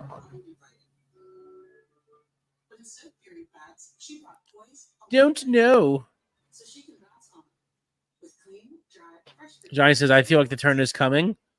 I see it now too, but I'm thinking almost the opposite now. I'm almost thinking that it won't be Kofi being the one to turn heel. It might actually be Woods that turns heel. Yeah. So this is interesting. One of the images that that people saw with the QR code shows the letter L and then it says 1025 and underneath it's 37. So could we see something? Could we see something at 1025? Could we see something at 10:37? Interesting Oh, thoughts going on here. I'm not sure What a- where all this is leading. what different wheels are spinning? A lot of wheels are spinning right now. Mhm. Makes you think. Makes you think. Yeah. That's why I like it. It makes you think.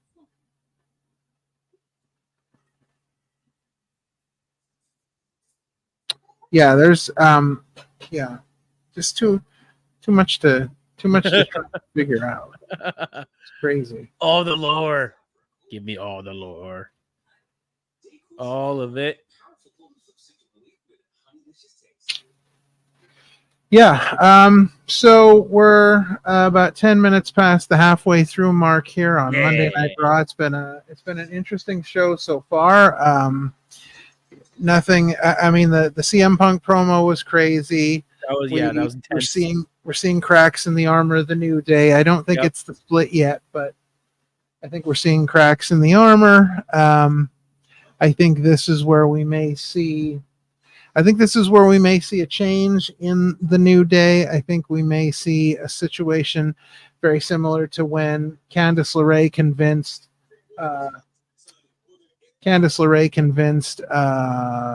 her tag Indy Hartwell to turn heel with her when she was, So who knows? Maybe we could see, Woods convince Kofi that, it's time to start taking matters into their own hands, no matter what that means. If New Day themselves turn heel, I say you do the opposite. Get rid of the New Day song. Get rid of the power positivity. Oh, they got to get rid of all that. Opposite. Just do. No, they have to if they. The exact opposite. There's no way they're gonna do that and still be, be heels and still do all that. There's no way. Here comes the battle of the bronze. Ugh. Battle of the bronze. About to take one big sob at having to watch this. One big sob. I just thought that he thinks that that's a great shirt. He's an idiot. He's a maroon and not just the color of his V1 pants. I wonder if he went to Matt and was like, "Hey Matt, I have an idea on gear. Can I just wear yours?" Just make it obviously, like they obviously buy pants at the same store. Like they probably went shopping together. They're okay. Let's get these pants together. I'll wear. Oh shit! Ring broke. What happened? Ring broke. Bronson Reed ran at Braun Strowman. Braun moved out of the way. Braun threw Bronson into the corner, and the top rope snapped. It just happened now. I'm behind. It just happened now.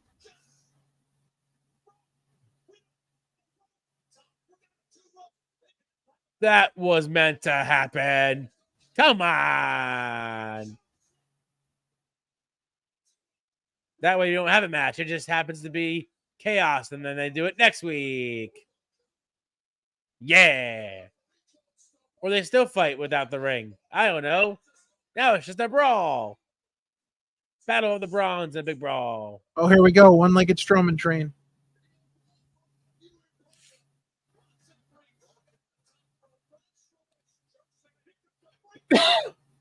Here we go. The big run. Ooh.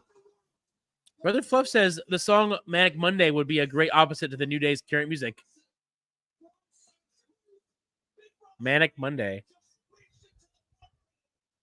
Interesting.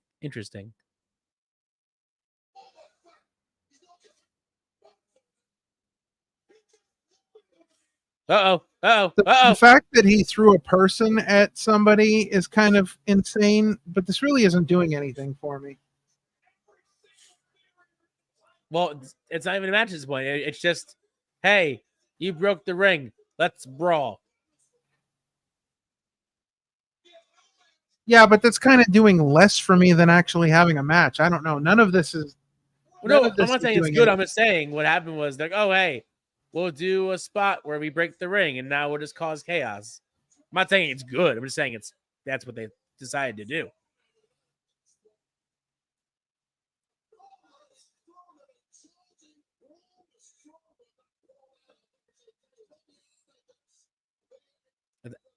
It's like they wanted to do the match, but they didn't want to do the match, so they just didn't do the match. This feud for me is doing nothing. I think it's diminishing what they did building up Bronson Reed.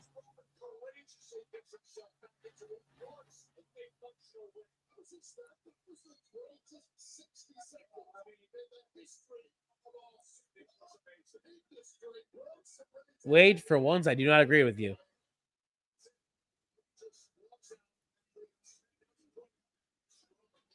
Wade saying that was the best 60 seconds in the history of our sport.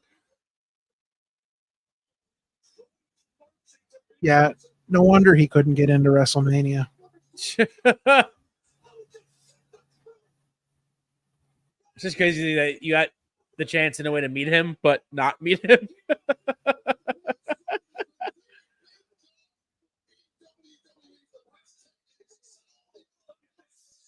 And the brawl continues into the back.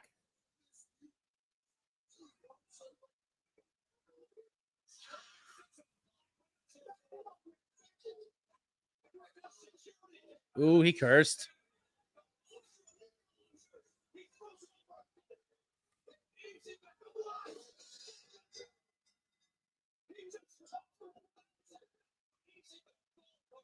That wasn't 1,000 pounds. I don't believe you. I don't believe you one bit.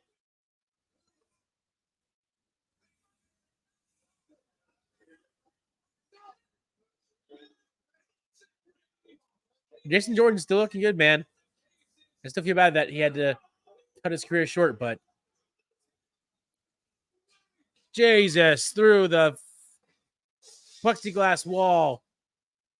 Not even plexiglass, just whatever you want to call it. Styrofoam. I don't know. Yeah, that was like drywall, as cheap as it could get. Yeah. It broke like styrofoam. This is just going from bad to worse. Brother says Braun's old partner Nicholas is the only person that can calm him down right now. Wow. You better believe that. You better believe that, Brother Fluff. What a throwback. Good Lord. Nicholas. I don't know what's going on. I don't know. This is insanity. The show went to pandemonium. Real quick. Real quick. Good Lord. So no Braun versus Braun match. No. It was thrown out real quick. Indeed it was. Because they broke the ring. Yes. It would have been cool if the whole ring broke and not just the turnbuckle. Mm-hmm. I love those spots where the whole ring just crumbles and you're like, oh God. Yeah. I think they've only done it 3 times now. There was one with Brock and Big Show. There was one with and then there was one with Mark Henry and Big Show, I think. And I feel like I feel like there was 3. For some reason, I feel like there was 3 and not 2. But it might have just only been 2 times. Yeah, there was the thing where Brock Lesnar drove the front end loader down to the ring right. and took the ring against Roman Reigns at SummerSlam. Right. That was a crazy one. That was nuts. Yeah. Yeah. That whole year with Brock was nuts. Like that was just an interesting run for Brock as the bearded cowboy. Yeah. I loved it. I thought it was so fresh, so different.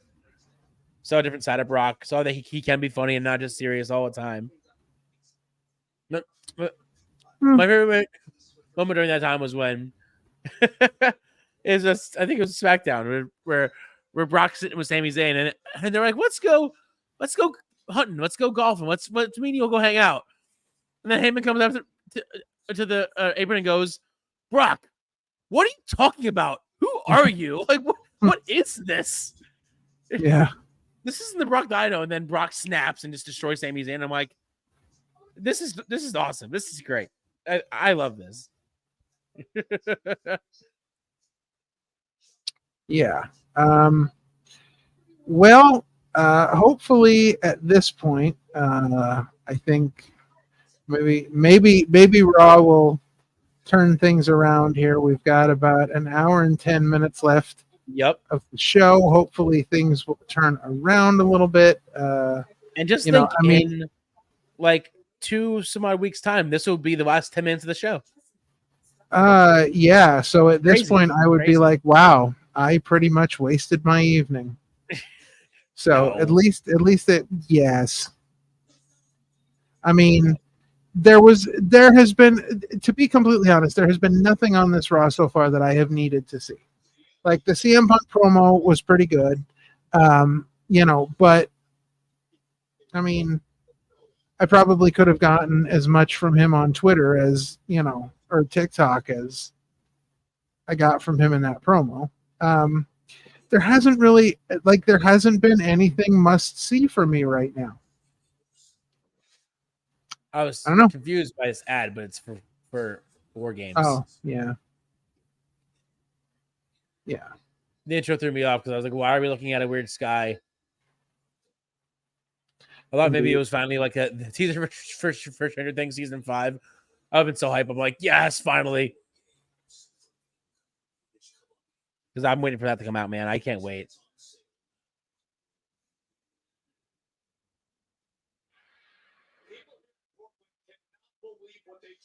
Probably won't see it until next year, I think.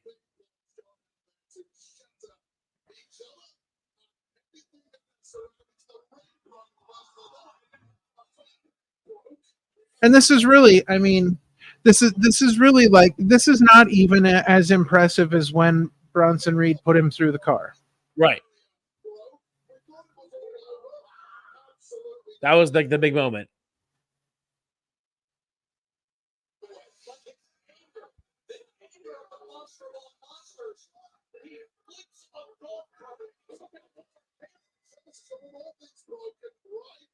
I just love how they're trying to make us think that the golf cart was impressive. It probably was. It probably is heavier than I'm thinking, but the way he made it look so easy to flip, I'm like, there's no way that was a 1,000-pound golf cart.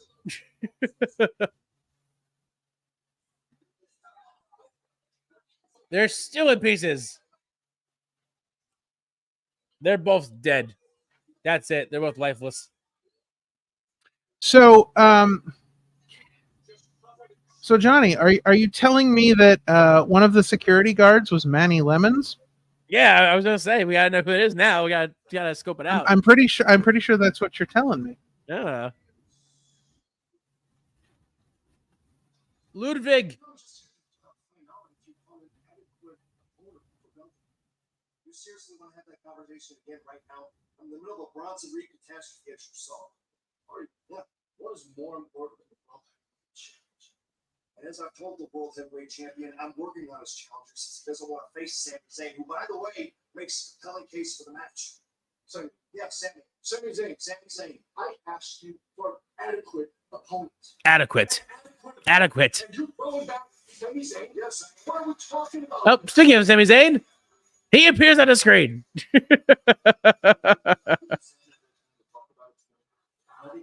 That wasn't planned or anything. No.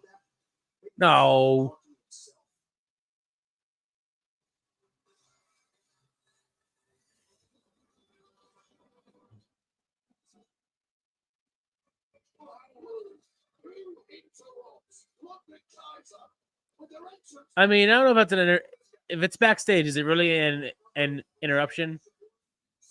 Sami Zayn looks like Mick Foley on Wegovy. On Wegovy? Wegovy, the weight loss drug that everybody can't trying to I get. don't know. Wegovy sounds like a Hemu version of Skype. Wegovy.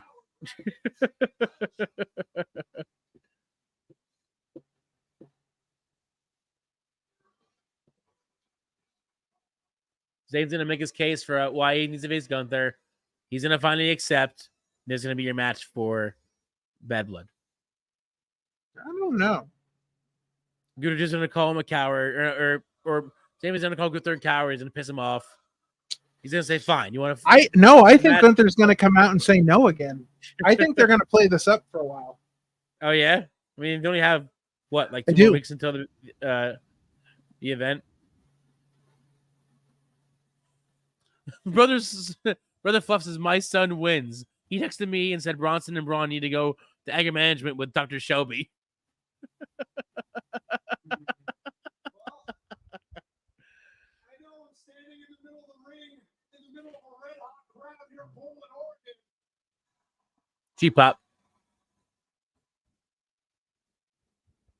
As always. I've been locked in the memory of standing in this ring last week in Calgary, Alberta, Canada, with Bret the Hitman Hart. You didn't seem happy to be there. And look, everything I said last week, I meant Bret Hart really was my hero growing up, so it was obviously very emotional. But more than anything, Apparently that I guess that was Manny Lemons. He says that I can't believe Braun Strowman threw Manny Lemons and threw a golf cart on him. Apparently Manny was one of the ones backstage. to be a true Canadian champion, what it meant to have that work ethic as champion. And all I can keep thinking all week is that I want that to be me. I need it to be me. I need to become the world heavyweight champion. No, I'll go this around. The defensive title in this ring, week in, week out, against everyone who will come my way. That is the type of champion that all of you deserve. I don't know. I'm pretty sure we have the champion we deserve. Unfortunately, Ooh.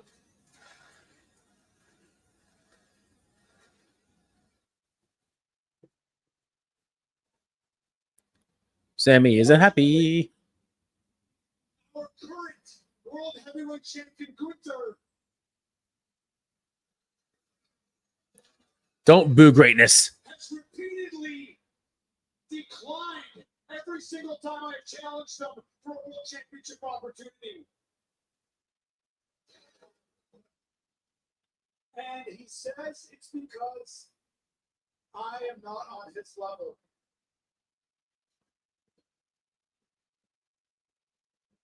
Here's the thing, though.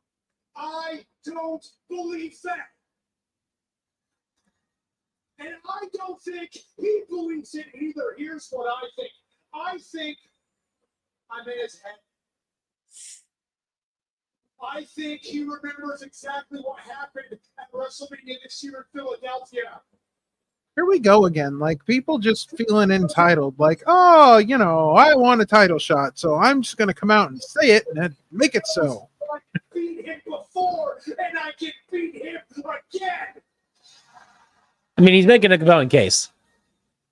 He beat him before, he can do it again. Is he though? I mean, Yeah. I think he's doing what I thought he was going to do. He's going to entice him, call him a coward, call him scared, call him all the bad words until he finally Gunther just says, fine, you want it one more time? I want to beat you again? I'll beat you no, again. I don't actually see that happening.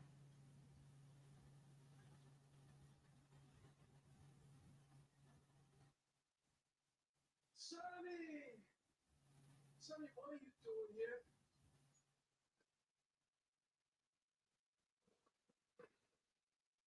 Oh, everybody here! Why you? What are you doing in the middle of the ring asking for a World Heavyweight Championship match against Gunther? And, what is that nonsense about Gunther being scared of you? Scared of you? Why would he? I mean, you know, Gunther is most definitely the most dominant force in the WWE right now. Facts.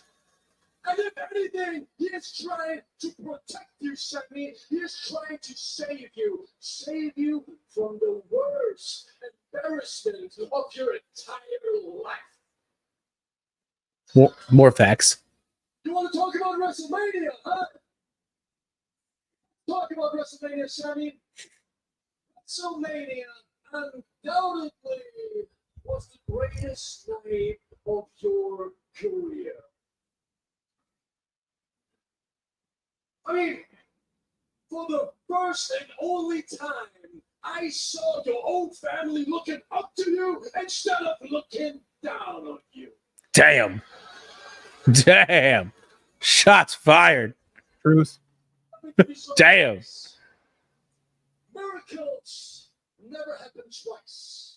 So, Sammy, take it, run with it, and enjoy it. Because this is never, ever going to happen again.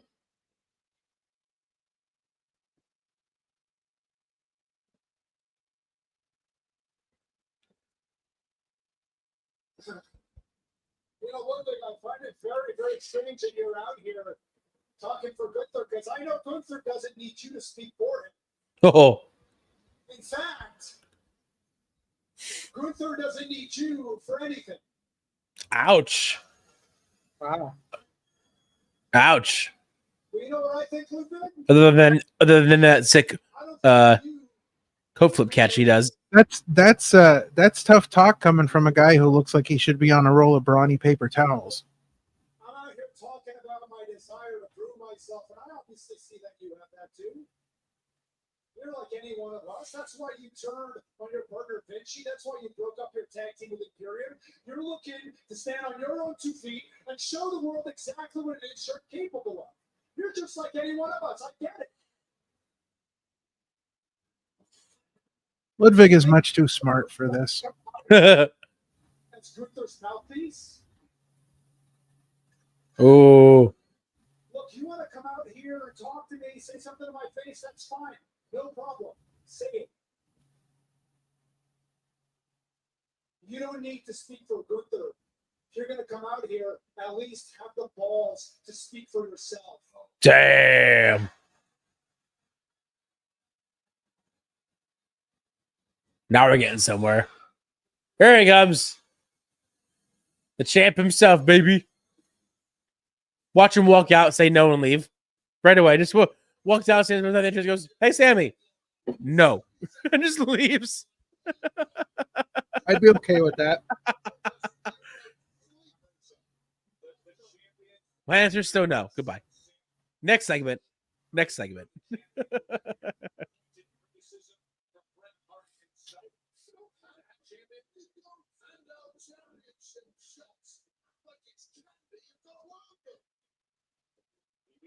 For once, Wade Barrett said something right. I agree, Wade.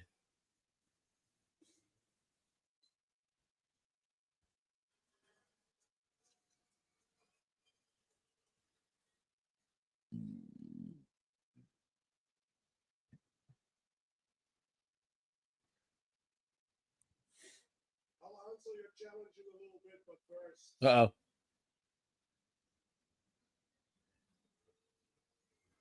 Is there anything you need to tell me? Trouble's afoot. Trouble's afoot.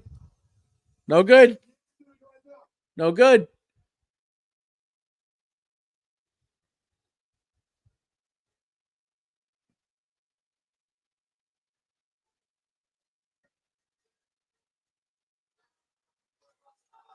Oh. There's something that I'm trying to get off my chest for a very, very long time. Uh-oh. I don't like where this is going. Never mind. I love where it went. I thought Luke was gonna just say something bad to Gilda. I was gonna be surprised. Those two combined are 4 times as smart as Sammy.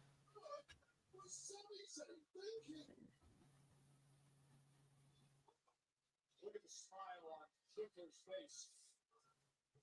As Sammy takes this beat down. This breakdown. I was going to force him to look right in the chair's eyes. Regarding your challenge for my World Heavyweight Championship, the answer is and will remain no. As I predicted, the trolls. Gunther The trolls would say continue. no. The trolls continue. I love it.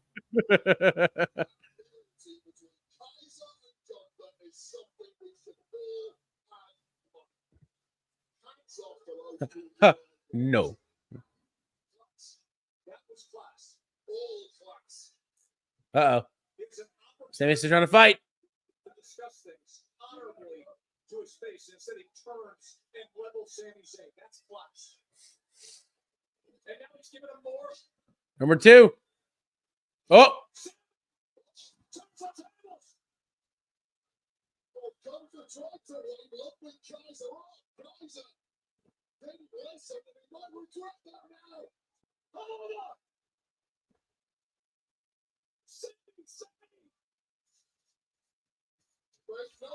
It's still a no, though.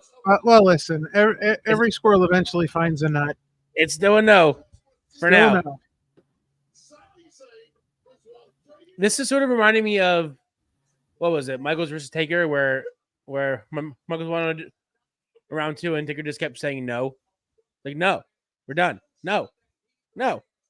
And finally, Yes, but what they ended up doing was he put Michael's career on the line. So hey, let's put Sammy's career on the line because we know Sammy ain't gonna beat Gunther. what I meant where, in terms of like, it took Michaels to actually have him. I'm not saying that they would lose the belt, but it took Michaels to really mess with them and finally get Taker to cave and say yes. Oh, I like that shirt.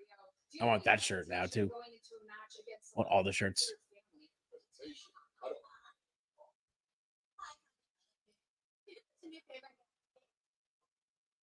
That was rude. Liv.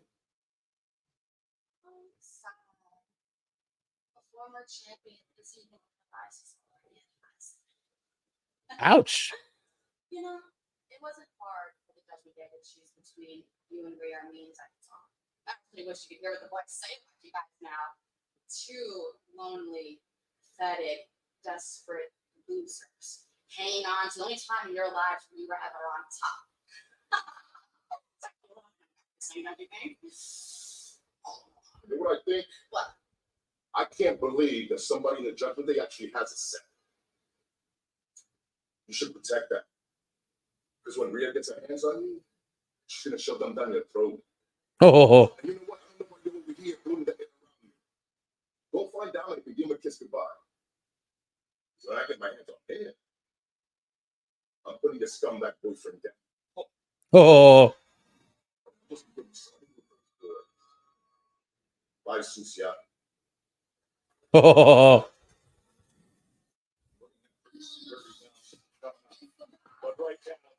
And this is about my time. I'm gonna go take a quick break. And King Ralph's gonna take over for a second. He's not gonna go anywhere. He's just gonna stay on that screen, but I'm managing for a second.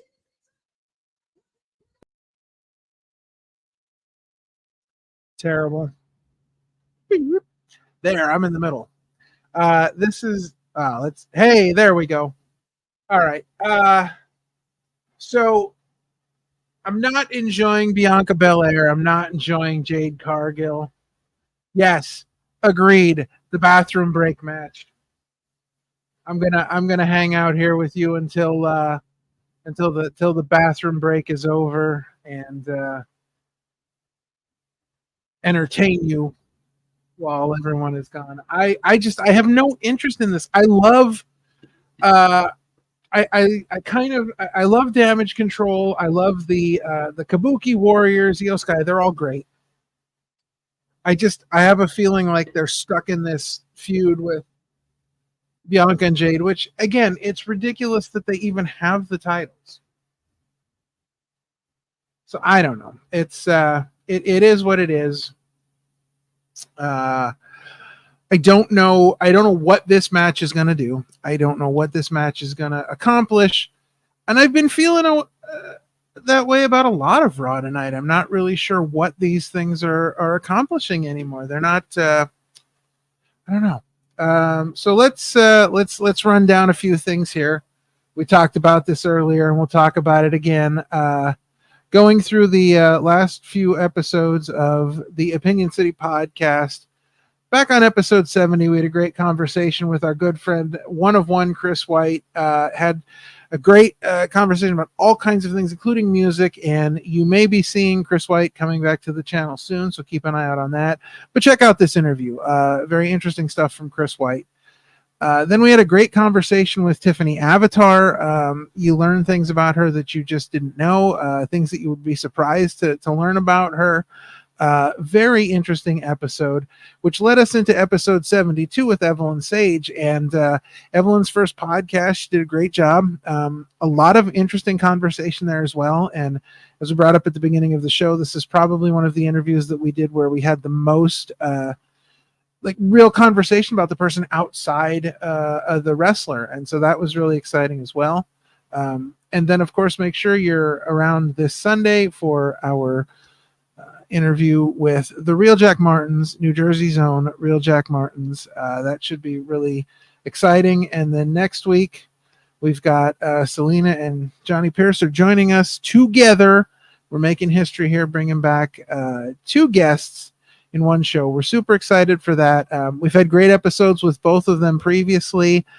Selena has a number of matches, a lot more matches under her belt now than she did when we first talked to her. And Johnny is always a great conversation. So it'll be great to have those 2 friends of the show back together joining us. And with that in mind, I believe I have someone ready to join me again. Yeah. There he is. Nice. back from the abyss. The bathroom break match, as Jordan says. Yes, the bathroom break match. Yes, the bathroom break match. Indeed. It's just like it's frustrating because I was such a Bianca fan for so long until it just became the same thing every year, and I'm like, all right, are we gonna change her up? Are we gonna make her different? No. No. The same thing. I'm like, all right. Yeah, I'm just tired of it. Yeah, like they sort of John Cena her in a way. Yeah. Oh, yeah. Ugh.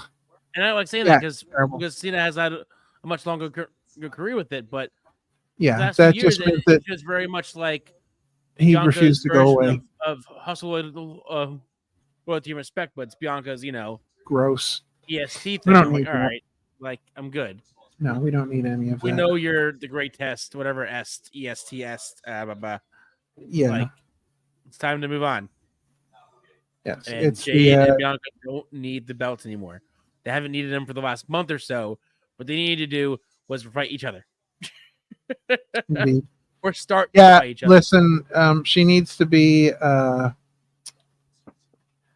she just needs to change her gimmick completely. I'm tired of it. Just have her go away for a while.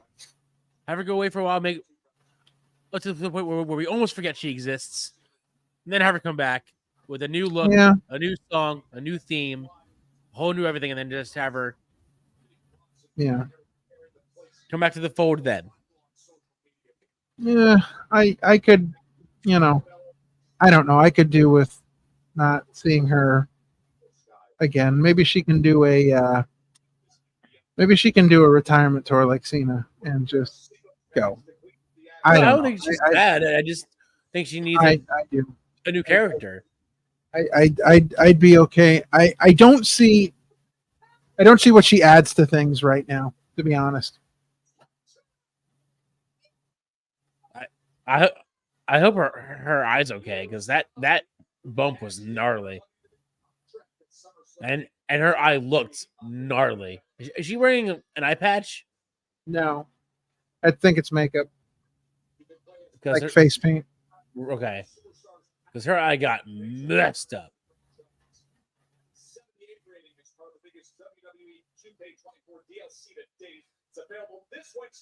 Oh, I'll be off too. Hell yeah. I actually check out the new DLC this time around on time. I'll be off. My vacation starts tonight, baby.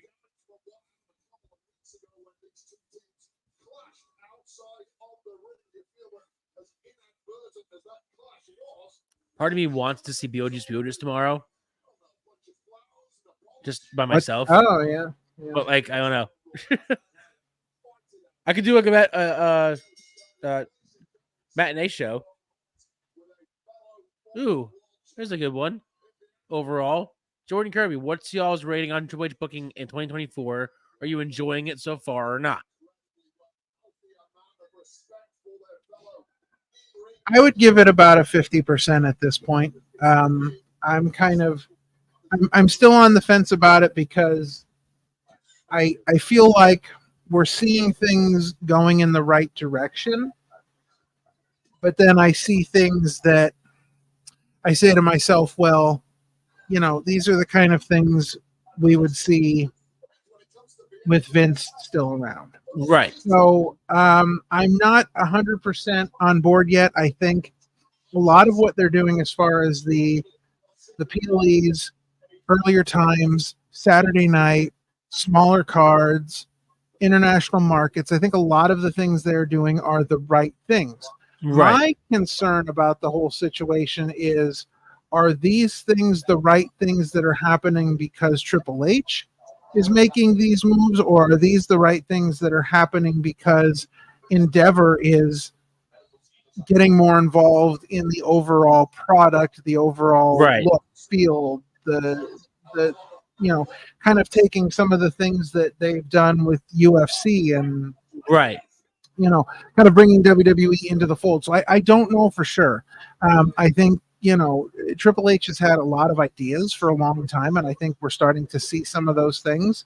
I think the international market, part of that is in response to what he wanted to do with NXT internationally. Right. So I think Right. that Right. taking that and making that a priority, and I think it's brilliant. I think it's been great. So I mean, I give Triple H probably 50% credit for everything that's been happening right now. Right. I think it's we had WrestleMania 40 and it was a huge success, and we've kind of moved on from that, and things have continued to be a huge success. But I don't know where to fit Triple H in all of this yet. I think he has an overall vision that we probably have not seen the majority of yet. So Right. I don't know. I got to give him at least 50% credit because I think the product overall has been much, much, much better. Yes. As a whole, I think that things have been really good. I have not this is the first show in a while where I felt like maybe there's some things that I'm not so interested in, or I'm not so interested in seeing these matches over and over again. Where, I mean, the huge example being how many times in a row did we see something involving the New Day and Imperium? Right. And that went on and on Right. and on. Yep. And I'm starting to think that at this point, I don't know if we're getting back to some of that again, where we can't seem to let, because again, to me, the Pete Dunne and Sheamus match. So Pete Dunne, gets a measure of revenge on Sheamus. Okay, so that I get, like, that kind of at least furthers it a little bit. To me, the Bronson Reed Braun Strowman thing is going nowhere fast. You can't look at what they did tonight and say this is any step in the right direction from what they've been doing. Right. And I think that they had such momentum with Bronson Reed taking out Seth Rollins, taking out R-Truth, and then he takes out Braun Strowman in spectacular fashion. And then the next week, Braun Strowman shows up and he's like, "Oh, it hurts a little. I could still go." And like, seriously, it's like the dude could have basically walked in there and been like, Adam Pearce was like, "Are you ready to go?" And he's like seriously, come on. So, and then the escalation of that is what they did tonight. No, I'm sorry, that's a mistake. So I don't know. I just don't know. I give Triple H credit, but I'm still concerned to a point that we're not where we need to be, and I don't know. I just don't want to see things backslide is my concern at this No, of course.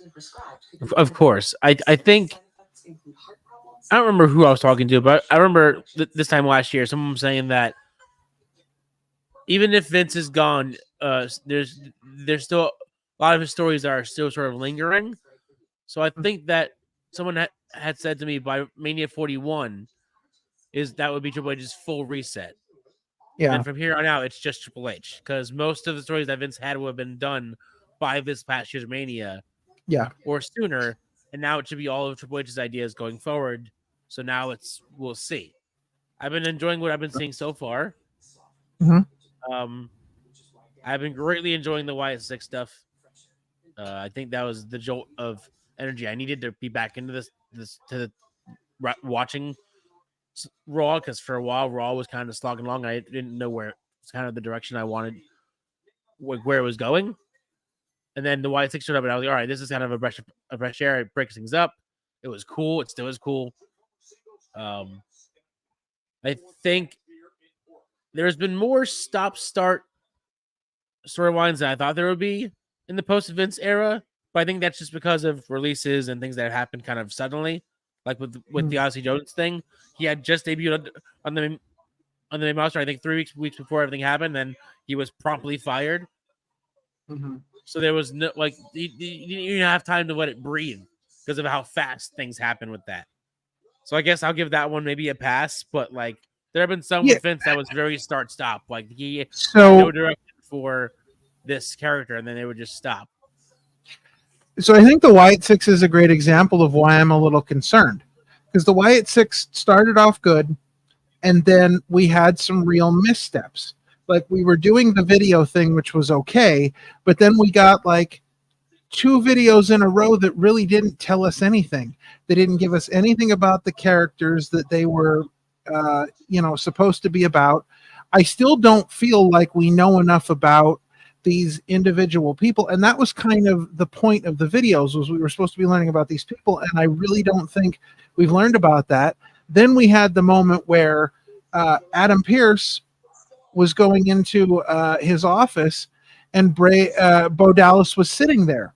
We never paid that off. That just kind of went nowhere.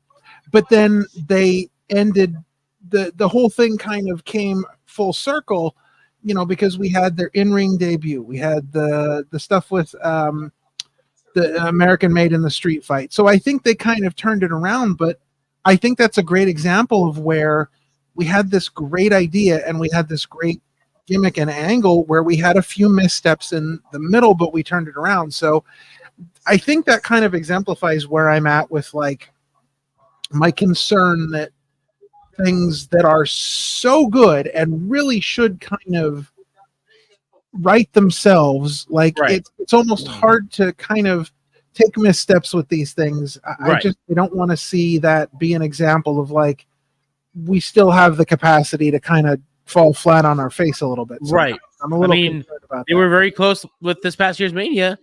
Had all the dominoes fell the way they did, we may have had a completely different Mania 40.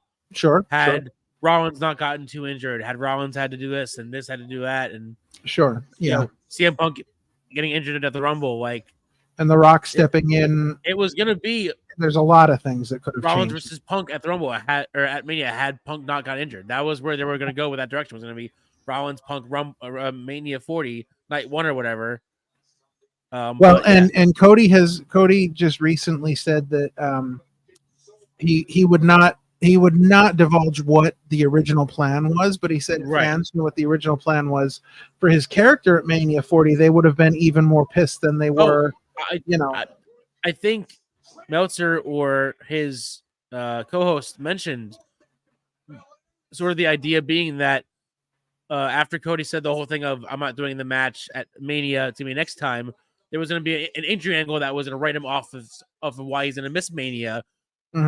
Why he would willingly choose to give up this spot in the first place. Either way, he was supposed to purposely miss Mania because of an injury, and then come back and face Reigns, down the line after his injury. The WrestleMania documentary pretty much handled all of that, because the WrestleMania documentary basically told us that the entire wrestling world has The Rock to thank for everything. Yeah, it was pretty much all The Rock's. Dude, I watched that and I laughed so hard. I was like, dude, this was not all your idea. Stop it. Stop taking all the credit for all. Stop. No. I was like, so we waited 3 months just to hear The Rock talk about himself and how great he is, but how he saved WrestleMania. Come on, pretty much. Come on, dude. That to me was so funny. I was like, you gotta be freaking kidding me. So you see, I listened to the fans. I heard them. And I said, all right, we'll bring it. I was like, dude, come on. Stop it. Stop it. Stop embarrassing yourself. Yeah. As cool as it looked and as cool as it was made, man, the Rock fluff was bad. Bad.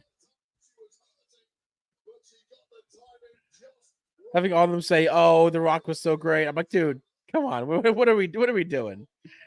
What? I wanted to hear the real like Cody saying, "Oh, I'm pissed off," because like even he was like, "Oh, I was, oh, whatever." Like I'm like, no, I want to see how you were pissed off and how mad you were about it. I want to see you throwing tables and throwing chairs in the locker room somewhere. I want to see your raw reaction, not just, "Oh, it's fine. It's The Rock. You know, he's part of Endeavor now anyway." I just,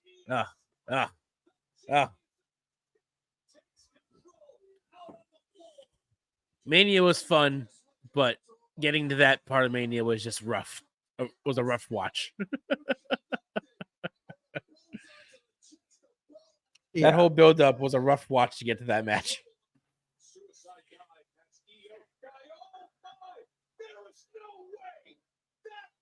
Oh, look at the strength. Look at what we all know about Bianca, that she's strong. Io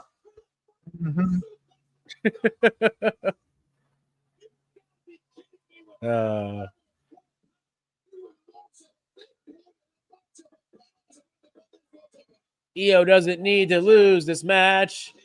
Good. Good.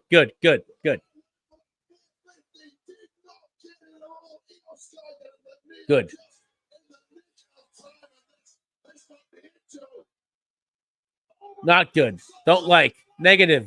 No yeet.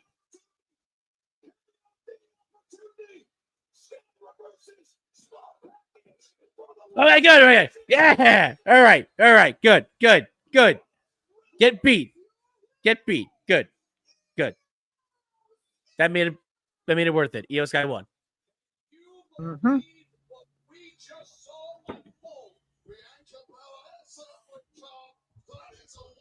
No, Bianca. Bianca, you do bad. That splash was crazy, though.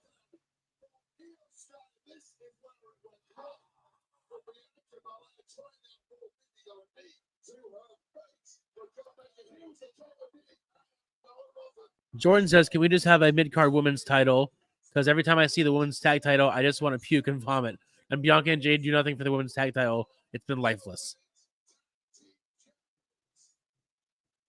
Well, unfortunately, the women's tag team titles are being used as a vehicle to start a feud between Bianca and Jade. The problem is the women's tag team titles at times have been like they were legitimate for a little while.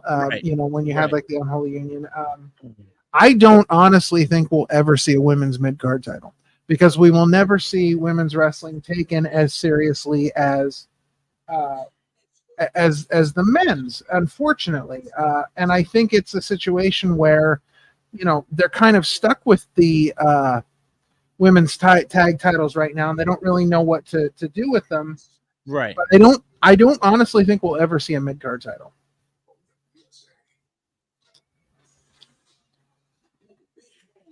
It's unfortunate, but I think that's where we're at right now. I mean, I think they have too many belts already. I don't think we need to add any more belts.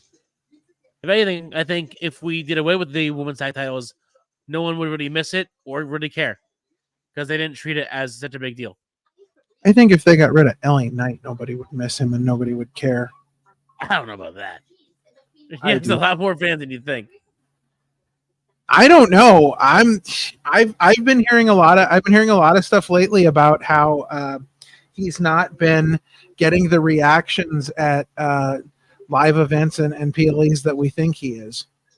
I've been hearing a lot of news about that lately, that fans are not behind him necessarily in the way that he's presented on TV. I've been listening to a little bit of conversation about LA Knight recently because, you know, I know, for example, you know, at what was SummerSlam in Cleveland.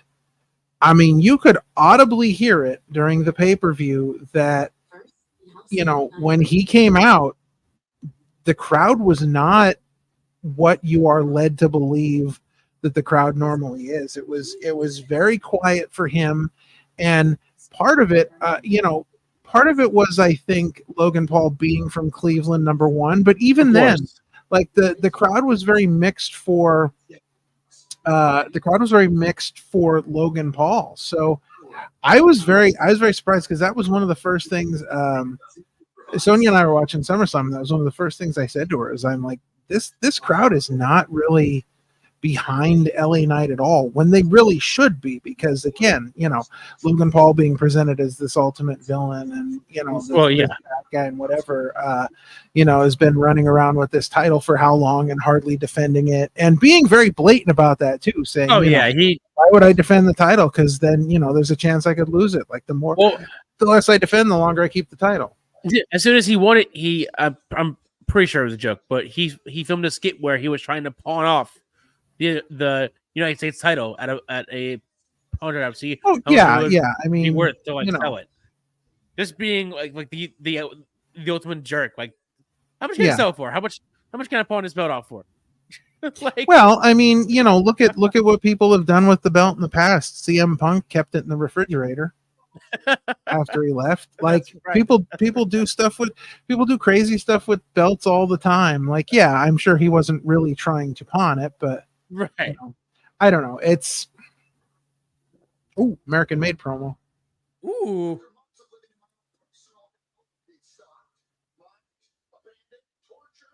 I love this version of Gable. I love the Jeep.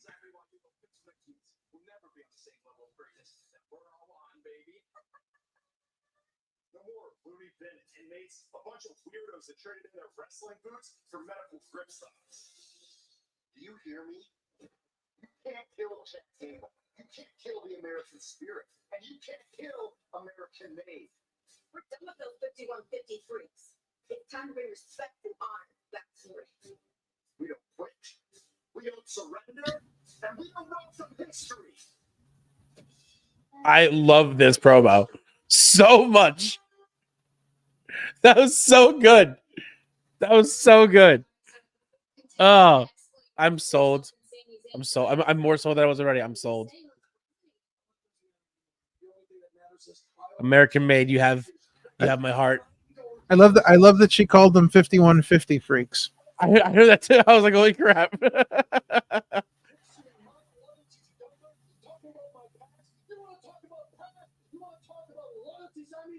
talk about it. Let's talk about your past, and let's talk about your loyalty. Matter of fact, let's talk about the man that you called your very best friend, Kevin Owens. Uh-oh. And let's also talk about how whenever either one of you had more success than the other, you jumped on each other and you turned on each other, because that is who you are, Sammy. And I'm going to show that to the entire. He has damn near perfect teeth. Nothing but a sad, bitter man, jealous of your best friend and of what he was, because that is exactly what you are never going to be. A world champion. We're done here. Well, harsh words from Ludwig. Harsh words. Send it out to the arena. Thank you very much, Kathy Kelly. I don't think Sammy's getting a world title shot against Gunther ever. I think this whole thing was to set up Sammy and Ludwig. Oh, you think so? Yeah, I do. I think that's the. There you go. It's Monday. Sammy Davis and Ludwig Kaiser. Yep. There you go.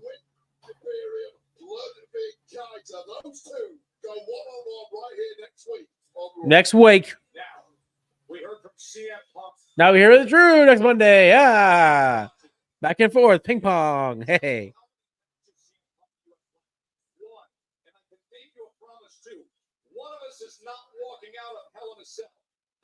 Now we'll hear Super Serious Drew's promo next week. It'll be somber and serious and slow.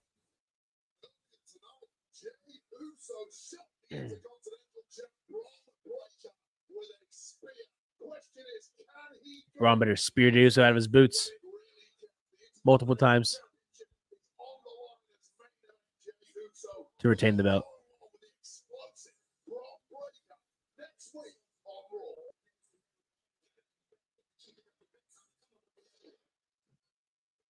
You're stacking it up now.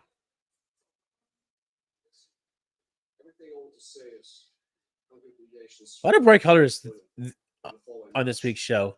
This has been a very bright episode of Raw.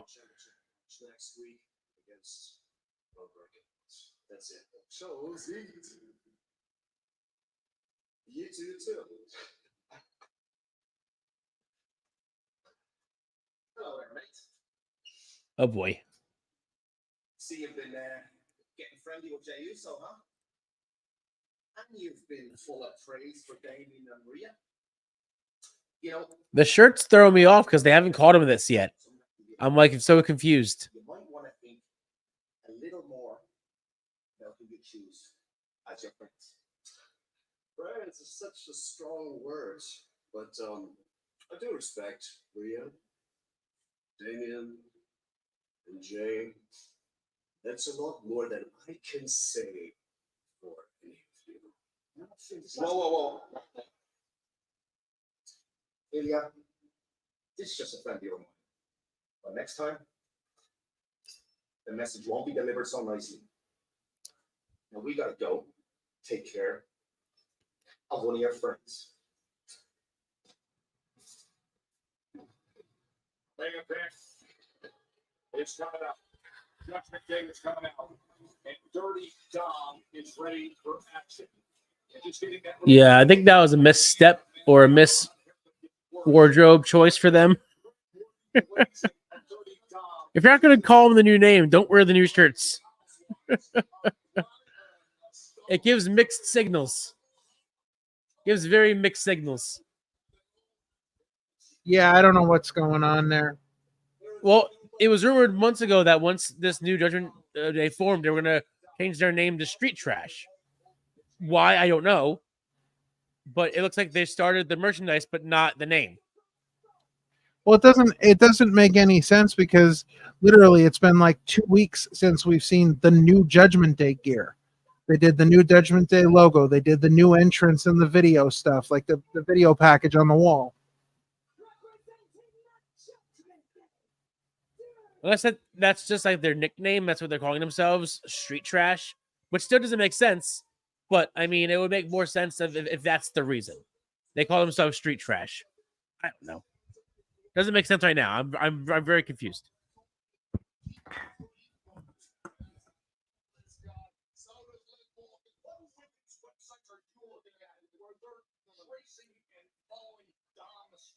C. Henry predicts that Rhea and Priest will be a real life couple within about a year from now. I think Buddy Murphy might have something to say about that. I think Buddy Murphy might have words.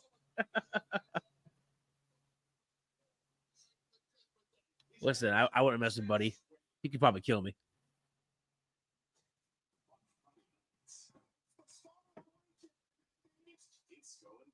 Dude's got muscles on his muscles.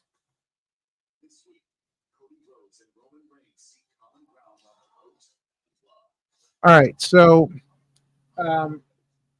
according to they have the shirt up on WWE Shop. So Okay. It basically has Street Trash on the front, and on the back it has a dumpster with somebody looking out of the dumpster, and it says Street. It has the same Street Trash logo from the front of the shirt, and it says TJD on it, and then the left sleeve of the shirt has like the new Judgment Day logo minus like the circle. So the description says, after the unceremonious removal of Rhea Ripley and Damian Priest, the villainous collective known as the Judgment Day has a few new faces, but their goal of running roughshod on Monday Night Raw remains the same. Show that you don't flinch even when things get down and dirty by grabbing this Street Trash Dumpster t-shirt. It features the Judgment Day's initials on the back dumpster graphic and the classic Reaper symbolism on the left sleeve. So there's no doubting the sinister intentions behind the group's every underhanded tactic. So it looks as though they're not changing the name. This is just part of like their new merch. It's like Right. because it They're even says underneath, because it says Men's Black, the Judgment Day Street Trash Dumpster T-shirt, and Right. underneath it says special event item. This is a special event item. Orders containing this product will be shipped separately. This item will be shipped no later than Thursday, September 26th, 2024. Gotcha. So I think it's got something very specifically to do with things going on right now. I don't think Right. they're changing their name. It's just they're something special there. Something special they're doing. Something they're doing. Something they're brewing. Yes. I mean, the shirt looks cool. I was just confused why. I'm like, why is it say Street Trash when they're the Judgment Day? Is that their new name? There was rumors about it months ago. I don't know. Personally, I like the Judgment Day better than Street Trash, because Street Trash, unless they have an explanation about it, makes no sense for that group.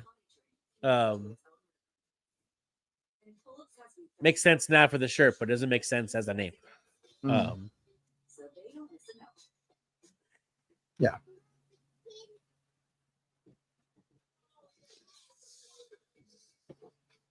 I'm just waiting to see who, if anybody, they add to the Rhea and Damian side of things to sort of counteract this new Judgment Day. They're gonna have to do something eventually, I think. I don't know.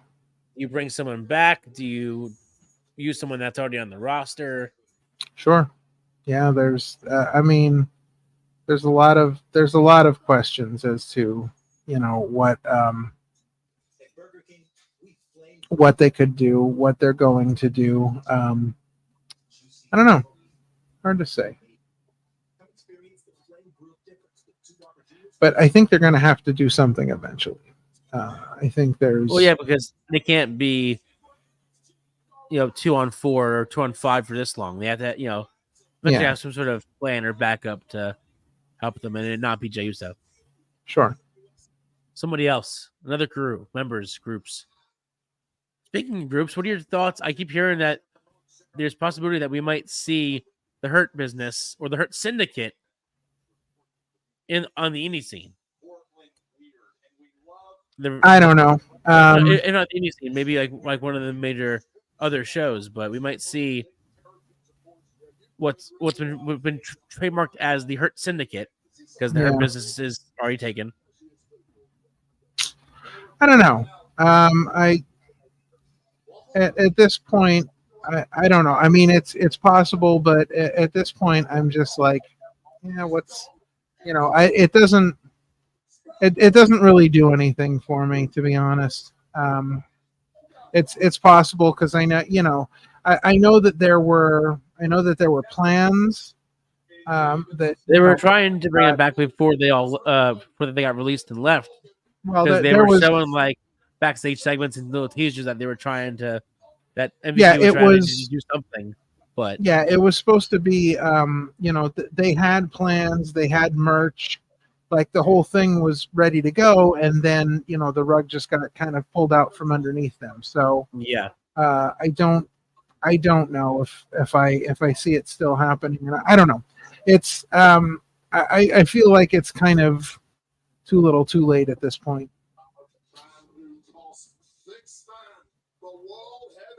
Do we really see Damian Priest winning this clean, or is Dateline Dom winning by a crap load of shenanigans?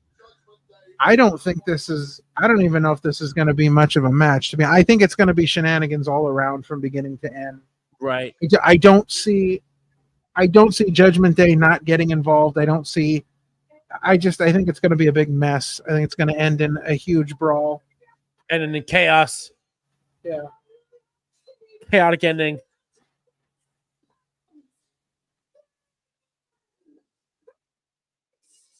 Because they're basically down like a man and a half here, at least. Because Rhea Ripley's in no position to, do anything of major consequence here. Is he really at 100% health and ability based on the last time we saw him? He was also a medical center. entirety of the five-piece Judgment Day just got the hell out of the way when Damian Priest got in the ring. They certainly think he's fine and fit. There is a visible link still to the Eradicator Rhea Ripley, who's topping it out here without that cross-jumping spot to be in close proximity to the rest of Judgment Day with that huge match of bad blood hanging over her. But Damian Priest, like a man possessed, he has been enraged. I saw somewhere about Dom's gear, and like it's basically a hodgepodge of inspirations of different Mexican lucha wrestlers and their gear. It's all combined into one, and it's pretty cool to just know that, like how each part of his gear is inspired by another lucha wrestler from the past that kind of like shaped him into what he is.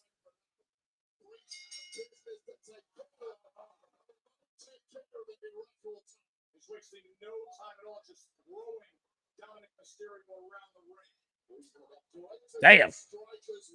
Just socking him one.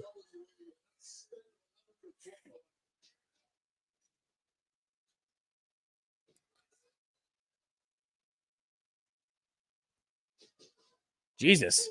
Early on against the guy who he once recruited to be part of Judgment Day.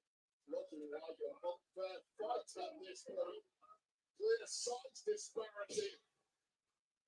Oh, Dom's getting crushed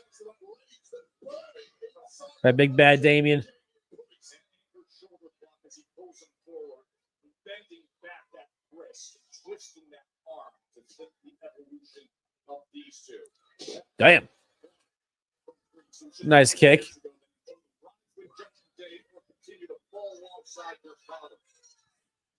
How smart is Damian Priest, even with that pin, keeping a very close eye on the vortex of the Judgment Day. I know it's not going to happen, but I really hope that they give you the option to do Carlito's old theme in the wrestling game. Who's old theme? Carlito. Yeah, they're not. That's not going to happen. Again, it's wishful thinking, but I wish that they would, because he's in the next DLC, right? Yeah, but it's like his current version. Yeah, I know.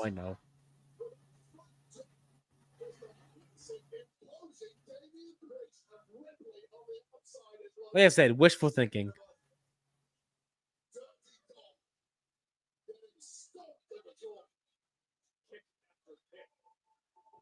Or in terms that most of you will understand, it was a educated wish.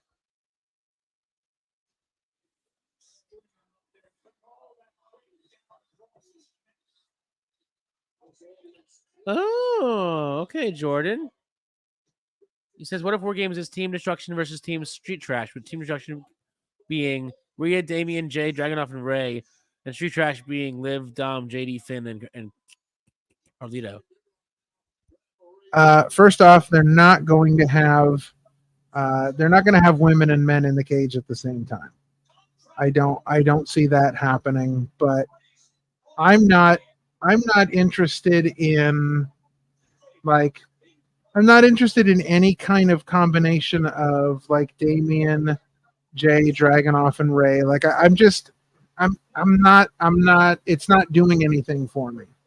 I understand that like Damien's going to need some backup and whatever, but that backup's just not doing it for me. I don't need to see any more of Ray and Dom. I don't need to see, any more of Jey Uso involved in this. I think that if Jey Uso is going to be serious about going after the Intercontinental title, he needs to be serious about that and forget about Rhea and Damien. I don't know.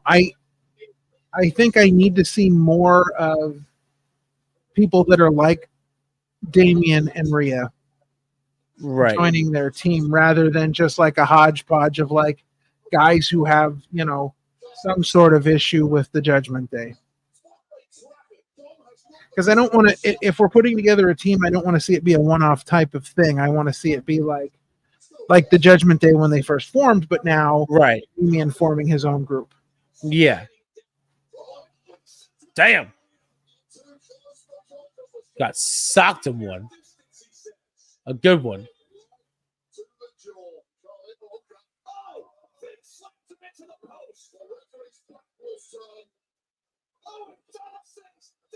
Go the shenanigans. Shenanigans. Shenanigans.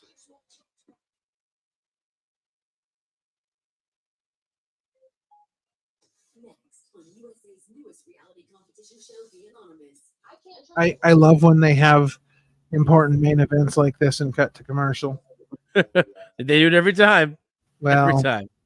Unless they- you have the 1 hour commercial free option and you can watch your main event in the first hour. I think that I think what they need to really be doing is, because they used to do this back in the day too. They would get their commercial breaks out of the way early, especially during the Attitude Era. They would get commercial breaks out of the way early, and then you would have no commercial breaks during the main event. Right. So I think it's time to get back to some of that, because this is just, I don't know. Right. Most, if not all, of the shows now have that same problem because almost every show does that, where they do ads in the middle of the main event constantly. AEW does it, Impact does it, WWE does it, NXT does it. AEW just, I don't know. I don't know. AEW does the picture-in-picture, which I'm not a fan of. WWE does it once in a while. Yeah, but not as AEW makes it an actual thing all the time. Yeah. Hey, don't knock it till you smell it. Try the luxurious new scent of Bane Relax Flakes. Impacts is weird because Access TV has to give you the warning during every break. So when they come back from every break, it says warning: this show that does contain blah blah blah blah blah. I'm like, you don't need to see this every single break, dude. Yeah, we know it's a PG some odd show. It's gonna have some violence. It's okay. Mm-hmm. Plus, Access TV does not sound like a PG channel, so maybe calm down. Yeah.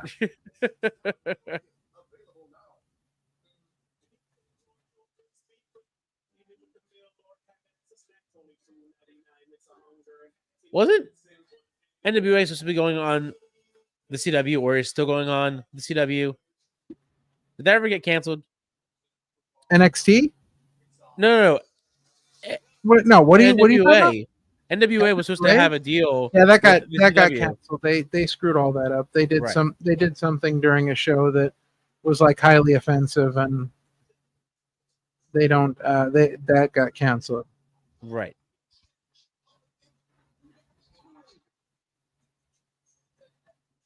I just remember that there was a huge deal about them finally getting a major deal, and then it was gone.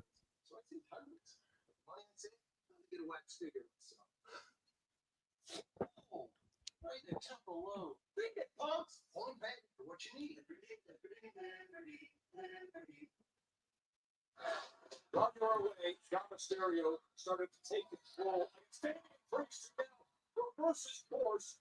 And stop us to counter that critical suplex attempt. David kicks the elbow. Judgment Day has been hovering around the They all got the shots for a moment against Damian Priest. Oh, DDT. Tornado DDT going into this pin. Turns it into the cover. 2. Latino beat on the wall. Latino cheat. Went to the guys on the outside for a jump, but he almost put this one away. Right there, wasn't trying enough, but the massive frame of Priest has been chopped down. He's hurt, and there's nothing. He's 10 or 3. Rhea Ripley can do it. Going to Sullivan Balor, snatched from attack. How you like that? Ray's obnoxious, but I love it. It's funny. He delivers the right hand to the head of Damian Priest. A week ago was a championship belt with the tag title belts being snatched into the face of Damian Priest. And then they all jumped out. Oh, no, thank you. Uh oh. Priest is hulking out, man. Totally hulking out, man. Jeez. It's crazy.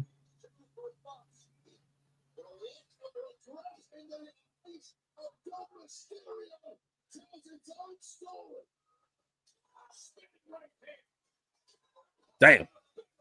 That's how you come back from it. That's how you do a comeback.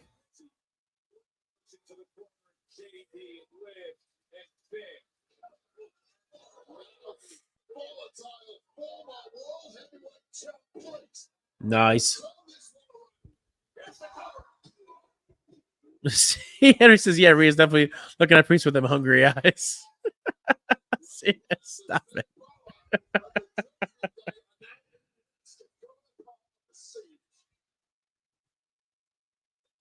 I'll see your prediction somewhere else.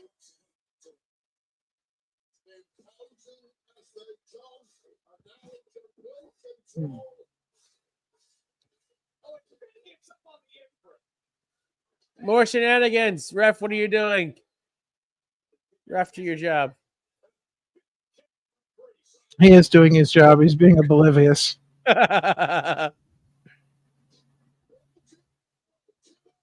Being oblivious. Like, how did you not see that? That was in front of your face. That was right in front of your general direction. How did you not see that? Jesus. Wow. Holy crap. I was not ready for that. Holy crap. So much for a bum leg. Jeez.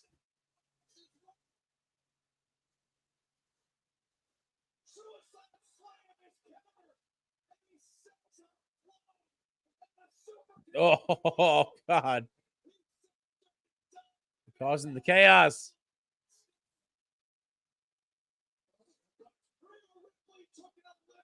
Hmm.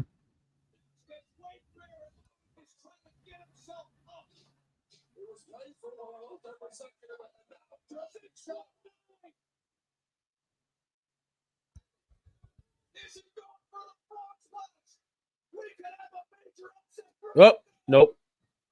Yeah, no. Damn. Holy crap. What a clothesline. Straps down, serious time. Straps you down. Hmm. Damn, he got some air on that one. All right. Definitive win until, never mind. Too soon. Too soon. Somebody save him.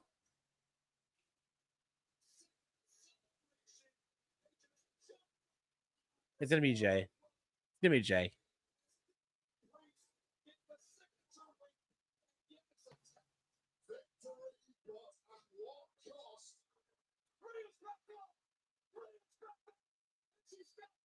And there's the bad leg. Oh, no. He's going to get re-injured again.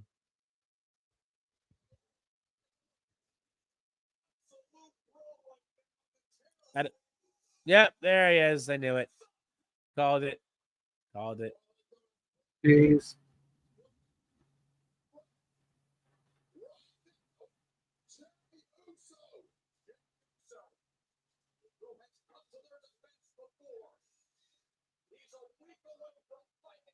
Oh, what's he doing?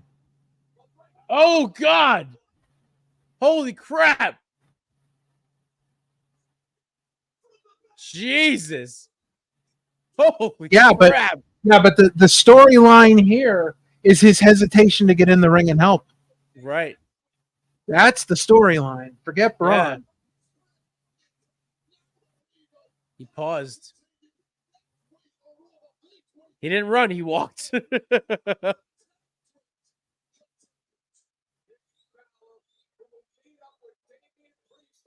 Oh, no. Are they going to do both? Oh, no. Somebody else save him. If not for Jay, who else can it be?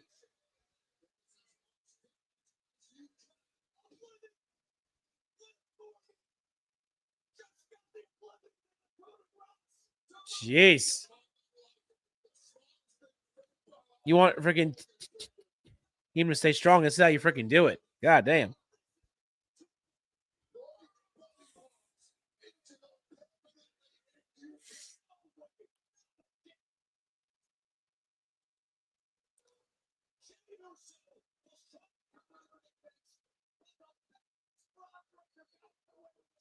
We all know who's going to win the match at Bad Blood now, don't we? Yeah. After all that, if it's not Damien, I'm going to laugh.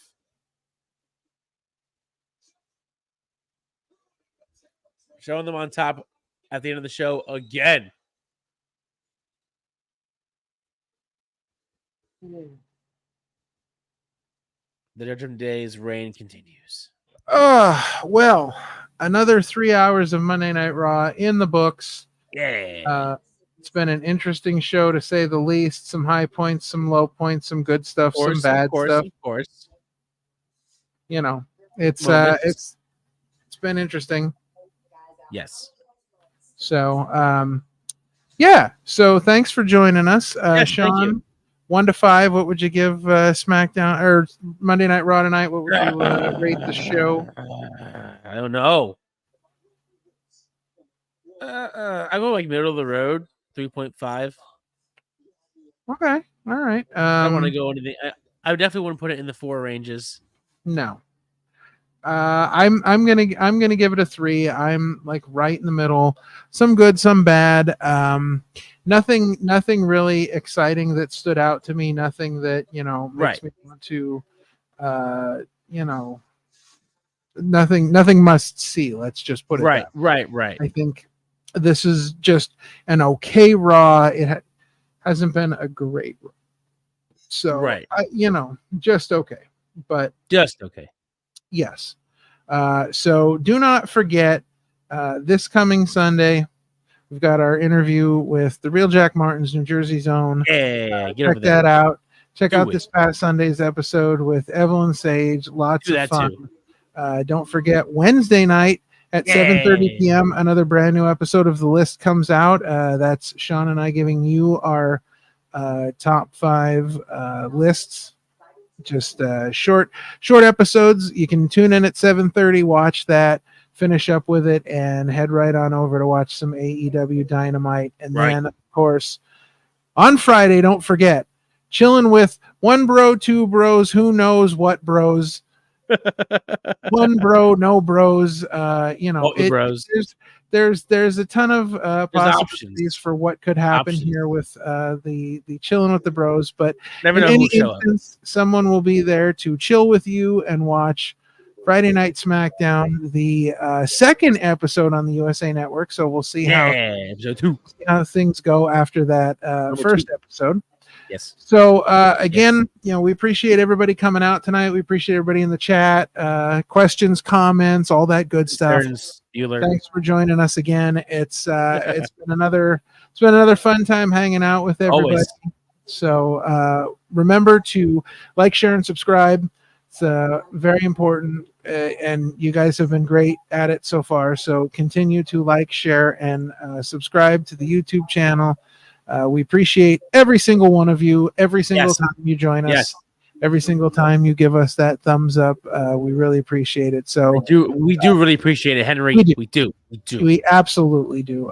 We love you guys for joining us, and we thank you for joining us. And with that, I'm King Ralph. He's Parmesan. This has been another Chillin' with the OC, and we will see you guys next time.